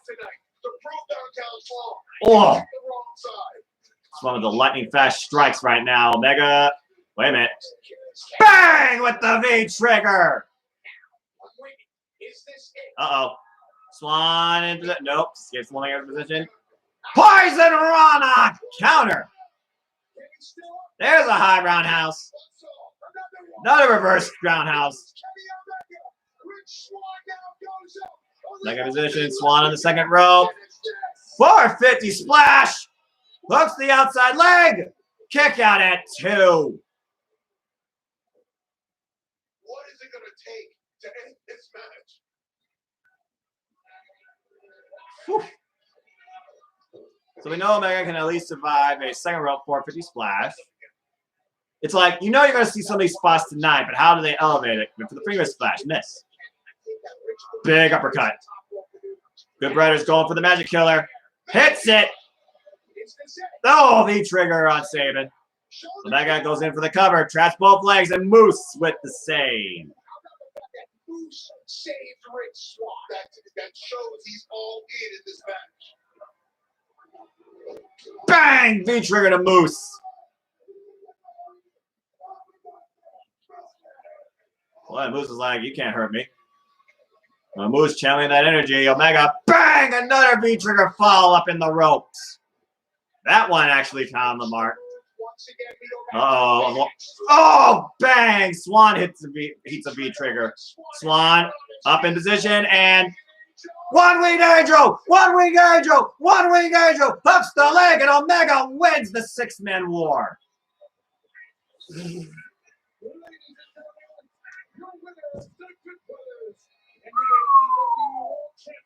Still just as good to watch the second time as it was the first.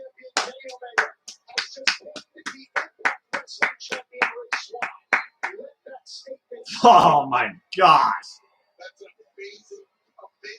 What a main event. What a match. What a nice encore. What a great way to kill time and bring more hype to what's to come tonight on Impact Wrestling's second pay-per-view of the year, Rebellion. Good grief, that one angel. Bam! That drove that boy down. Nobody kicks out of that. And we are just literally 3 seconds separated from history. This sport is amazing. I can't think of a better time to be alive. What a time to be alive. Hard to kill. Impact Wrestling. What the hell did we just watch? It was a great match. I cannot believe what we put out here tonight for Impact Wrestling, for the world, with all the eyes of the wrestling business focused squarely on this company. As we take a look at the Good Brothers, Kenny Omega and Don Callis, making sure they bring the prestigious All Elite Wrestling title with them. On behalf of D'Lo Brown, all the wrestlers in the Impact locker room, and more in the production truck, we thank you so much for making Hard to Kill such a success. Ladies and gentlemen, good night. And that is Impact Wrestling's Hard to Kill. Well, just as I expected, we have officially ended Hard to Kill. Shut up, TV. Nobody cares about progressive. All right. Well, as I promised, we have now officially ended the Hard to Kill broadcast encore, and we are now just under 90 minutes away from Impact Wrestling's Rebellion. With that being said, I want to thank those that tuned in so far to this live watch along and chat and interact. as I will be back with you again at 8 o'clock Eastern Standard Time. Voices might be in the background because I might have some friends over, and they might not want to be on camera, for Impact Rebellion.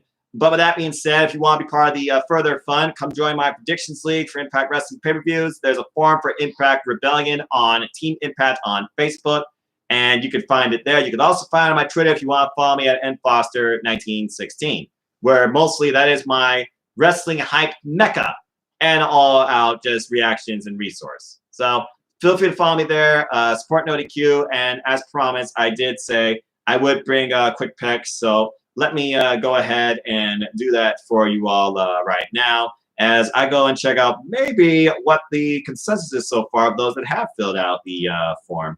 Let's take a look here, shall we? Just give me a second here. Bring up my phone. And there actually might be something on these monitors too, come back Rebellion as well. But we'll see. Okay. So first off, thank you to the 11 people who have filled out this form. Ricky Goldman, Ashley Reynolds, The Holiday, Christopher Mace, Gina, King A-Train, Colin Andrew, Iggy Patches Win, Paul Mead, Cindy G, Mark Griffin, Jerry Slaughter. I wish you all the best tonight in Impact Rebellion. Let's go ahead and look through the card and break down what's to come. So the first match we'll talk about is the X Division Championship Triple Threat that will consist of the, whoops, I'm on the wrong part, of the following people. It will have TJP, the current champion Ace Austin, and Josh Alexander. Josh Alexander and TJP have had bangers of opening classic single bouts and have had a bit of a fall as a tag team too, basically jogging for, well, who's the better wrestler, who deserves to challenge for the X Division title. Well, now both are involved, and both rightfully so. TJP being the former champ, Josh Alexander may say is the uncrowned champ, especially with how he impressed in the six-man X Division gauntlet that literally led to Ace Austin becoming champion in the first place. With that being said, I feel right now that Ace Austin's second run as X Division champion will continue.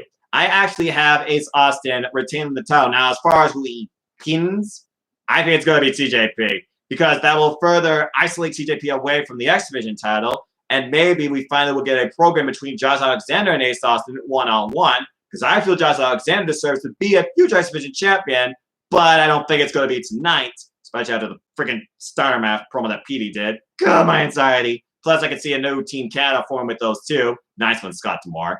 And I feel like right now, that for now, I feel like Ace Austin's going to hold on to this till he catches an option C and go after the World Heavyweight title, whoever that might be. Maybe Kenny Omega? Just saying. With that being said, let's move on to the next match. Next match, grudge match. We have Brian Myers versus Matt Cardona, the most professional wrestler. Yeah, right. Literally challenging his former friend Matt Cardona, who says he's always ready. These two have had a tiff and fought. They tested each other this past episode of Impact Wrestling for Pick Your Poison, where Brian Myers overcame Jake Something, but Matt Cardona fell to the draw, Sami Callihan, who we'll talk about later.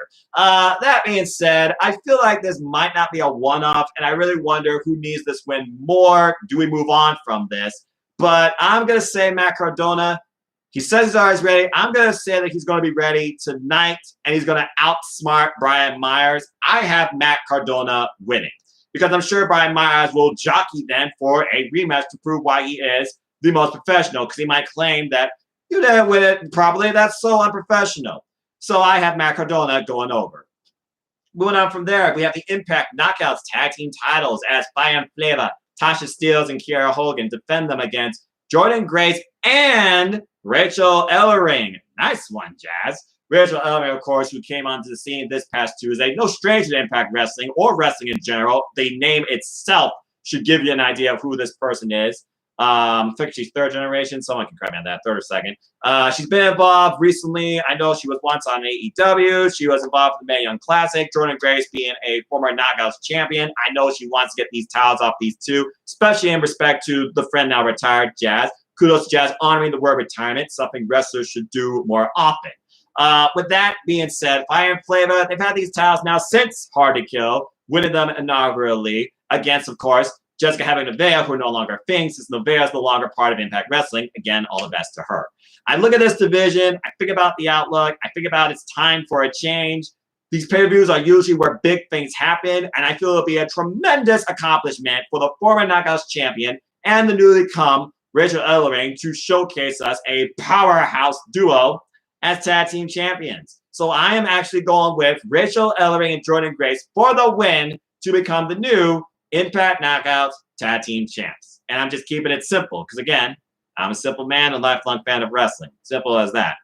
Moving on from there, we go into an 8-man war or handicap. I mean, I don't know. As we have Violent by Designs, Eric Young, Joe Doering, Diener, and Rhino taking on the squad of James Storm, who recently just had his fastest match in Impact Wrestling against Eric Young. Congrats to him.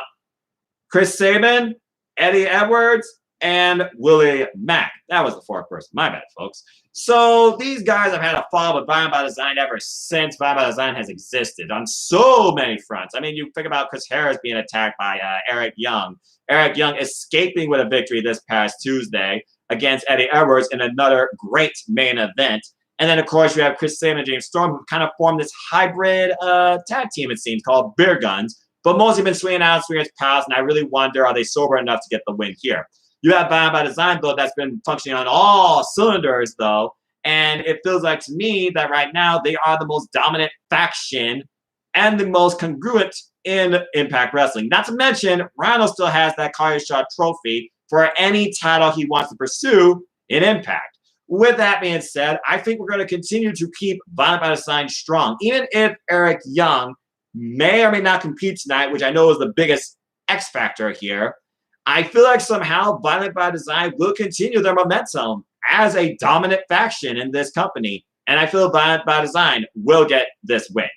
Because right now, there's nobody really that can oppose them. You just keep throwing more people at them, and you wonder when Violent by Design is going to pursue championships. So I'm going with Violent by Design for the win. Moving on from there, the Impact Tag Team titles are on the line as the Good Brothers finally get their rematch against New Japan Pro Wrestling's Finjuice, Juice Robinson and David Finlay, who beat them for these titles back at Sacrifice and basically have been doing it up and has been showcasing them on New Japan Pro Wrestling during the New Japan Cup in particular. This match right now pretty much writes itself. Can the Good Brothers bring the titles back not only to Impact Wrestling, but to what now people are calling the Super Elite, since the Bucks are now on Omega's side as well, as again, they chose family over the fans. With that being said, do I see Finjuice dropping these titles back to the Good Brothers, considering what could be the next challenger to either of these teams? And honestly, what's next for Finjuice? Because now the New Japan Cup's over, on the road to Daikaku, they're kind of like effed out of this whole thing. I know that GOD is definitely looking for new competition, but they have to finish their fallout with Dangerous Techers successfully. But I'm thinking too far ahead. As far as this Impact Tag Team title match goes, and I could definitely see the idea of the Elite all having gold, I am actually going to say that the Good Brothers are going to regain their Impact Tag Team titles back again. Again, the thing is, they're always there every week, and Finjuice has not been there because they've been stuck in Japan. And I just wonder how far Finjuice is going to go in Impact Wrestling, or is this like just a little bit of interpromotional warfare just to extend the idea that Impact and New Japan can work together again to the point that maybe one day we could see Okada involved in Impact Wrestling.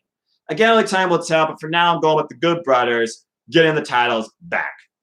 Moving on from there, we got a match that truly will test and defy one thing, and that is passion. As Trey Miguel's passion is once again being put to the test against the guy that has been questioning him going on his own since his boys, the Rascals, went to NXT and are currently tag team champions NSK. Still should be Grizzly on veterans, but I digress. Sami Callihan tested Trey Miguel, this time in a last man standing match. We both know that passion can be really tested, really pushed forward under the right circumstances. And this story pretty much writes itself as Trey is out to prove something, not to everybody else, but more so to himself and for himself, trying to finally seek resolve as Sami was trying to recruit him to really recreate OVE in his own image where they could take over everything. In my opinion, I just saw Hard to Kill. We saw Eddie Edwards finish out his story with Sami Callihan, but the draw always still remains relevant. And the draw, once again, has found himself a way to be on a marquee match on a pay-per-view, as Trey Miguel tries to really kickstart his career in Impact Wrestling on his own. I feel he truly needs the win here. So whether he grinds his teeth or crawls to his feet, somehow I'm going to say that my hometown boy right here from Toledo, Ohio, Trey Miguel will pull this out and be the last man standing against Sami Callihan. Who knows? He might even try and pull out a freaking pile driver himself. So Trey Miguel is my pick for the last man standing match. And again, folks, you want to be a part of this, go to Team Impact, fill out the Impact Rebellion form. There will be a graph out before the pay-per-view. I promise you. Let's see who can own the night and get Impact Wrestling done right. Moving on from there, we only got 2 matches left. We have the Knockouts title as the Virtuosa, Deonna Purrazzo. She defends it now against current number 1 contender and challenger, Tenille Dashwood, who I'm sure will have Caleb, with a K, in her corner. Tenille Dashwood's one of those that really has kind of surprised me, why she really is all about herself and Instagram following, blah, blah, blah.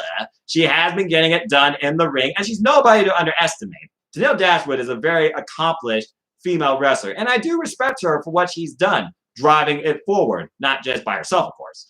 But with that being said, Deonna Purrazzo, she pretty much has gone through the entire division, with the exception of a couple names that I'm still waiting one of them to come back, Killer Kelly. That being said, I feel that Deonna Purrazzo is on a whole nother level to the entire Knockouts division. And it proved last year when she was claimed not only Knockout of the Year, but Wrestler of the Year, as she truly became Impact Wrestling's top star since Slammiversary. With that being said, the idea here, though, you have to think about how will Caleb K get involved here, and can Susan, Karen, or Kimberly be the difference makers, especially since Susan fell to Tenille during BTI this past Tuesday on Impact Wrestling. Or no, excuse me, botch. It was during the actual show. With that being said, I look at this, I already got one title changing, but I don't see this one changing. I respect Tenille for what she brings, but Deonna Purrazzo owns this Knockouts division until somebody of the likes, in my opinion, of Killer Kelly, maybe Retro Elling, maybe Kylie Ray, because there is rumor about her, folks, just saying.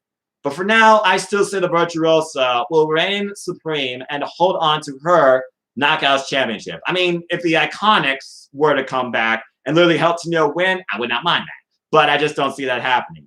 And honestly, when I think about what could be next for Deonna Purrazzo, I would love to see the Hot Mess come back to Impact Wrestling and challenge a woman of class based on her, well, madness. So that's kind of my booking long term. But for that to happen, Deonna has to retain, in my opinion. I'm going with Deonna Purrazzo, which leads us to the match of the night. The match that we're all waiting for. The match that matters the most. Title for title. Literally built. 3 months, practically. Rich Swann defends the Impact World Championship against Kenny, by God, Omega for the AEW World Heavyweight Championship. Winner takes all. Aubrey Edwards, AEW official, will be the referee. In the history of AEW, there has not been a single match to end non-finish or via disqualification. Kudos to that company. And we will have the voice of wrestling in the modern era, in my opinion, on call for this match, who knows both these two very well and already given us his 5 key tips to both men's stake towards victory. And that is the one and only bipolar rock and roller, Mamma Mia, Mauro Ranallo. There is so much hype, anticipation, and I'm sure from Impact Wrestling, as we saw from the Rebellion special, concern, interest, intrigue across the entire wrestling industry about what is the outlook of this match. Who needs it more? Who needs the win more? Is it obvious? Is it a write-off? Could this surpass Kenny Omega matches, greats we've seen of the past? How far can Rich Swann go? Can he truly go all night long? And even Moose, who tried to make this about himself, says that I'm the one that showed you pain, but I just got to say to you, good luck, and you better not lose. With a threat or encouragement, is that enough to push Rich Swann towards this? Tony Khan, being unbiased, literally says, yeah, Rich Swann might be a nice guy to work with, but Omega, he is the pound-for-pound best bout machine. He would not mind seeing him on AEW, though. And again, it's already been told that whoever wins this will fulfill their obligations being on both Impact Wrestling and AEW, as both companies will be represented by one top champion.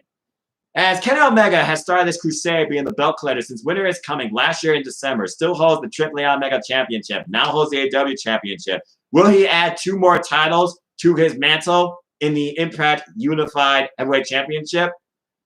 Or do we get the shocker of the wrestling industry maybe and see Rich Swann somehow overcome or avoid the one-wing angel, which I have to believe is the ultimate death note to this, an ender, and make history and become the Impact AEW World Champion? I feel like a lot of people are assuming this. I feel like a lot of people are concerned for this. Many people have lived in the past to see what can come out of this. Because when it comes to a title and a promotion, one thing is always involved at the forefront, and that is the concern of everybody, and that is politics. Ego aside, you got to figure about equally showcasing your champion and equally representing both companies in a respectable fashion. Few people have rarely done this. Many greats have succeeded in holding multiple titles, though. Up there has to be one of the key names I think of, Kurt Angle, especially when he held like all the titles, it seemed, at one point, literally showcasing the NWA and everything else at Wrestle Kingdom, because I'm a New Japan Pro Wrestling fan. I've watched all the Wrestle Kingdoms live. That being said, we can talk about this match, break it down, think about what could be the outcome of this all night, and honestly think about who's going to show up Wednesday as we wonder, obviously, whoever wins here, they're going to have to defend at least one of those titles at Double or Nothing, which I have to imagine is going to be the next big thing. I'm sure Impact Plus might have a special.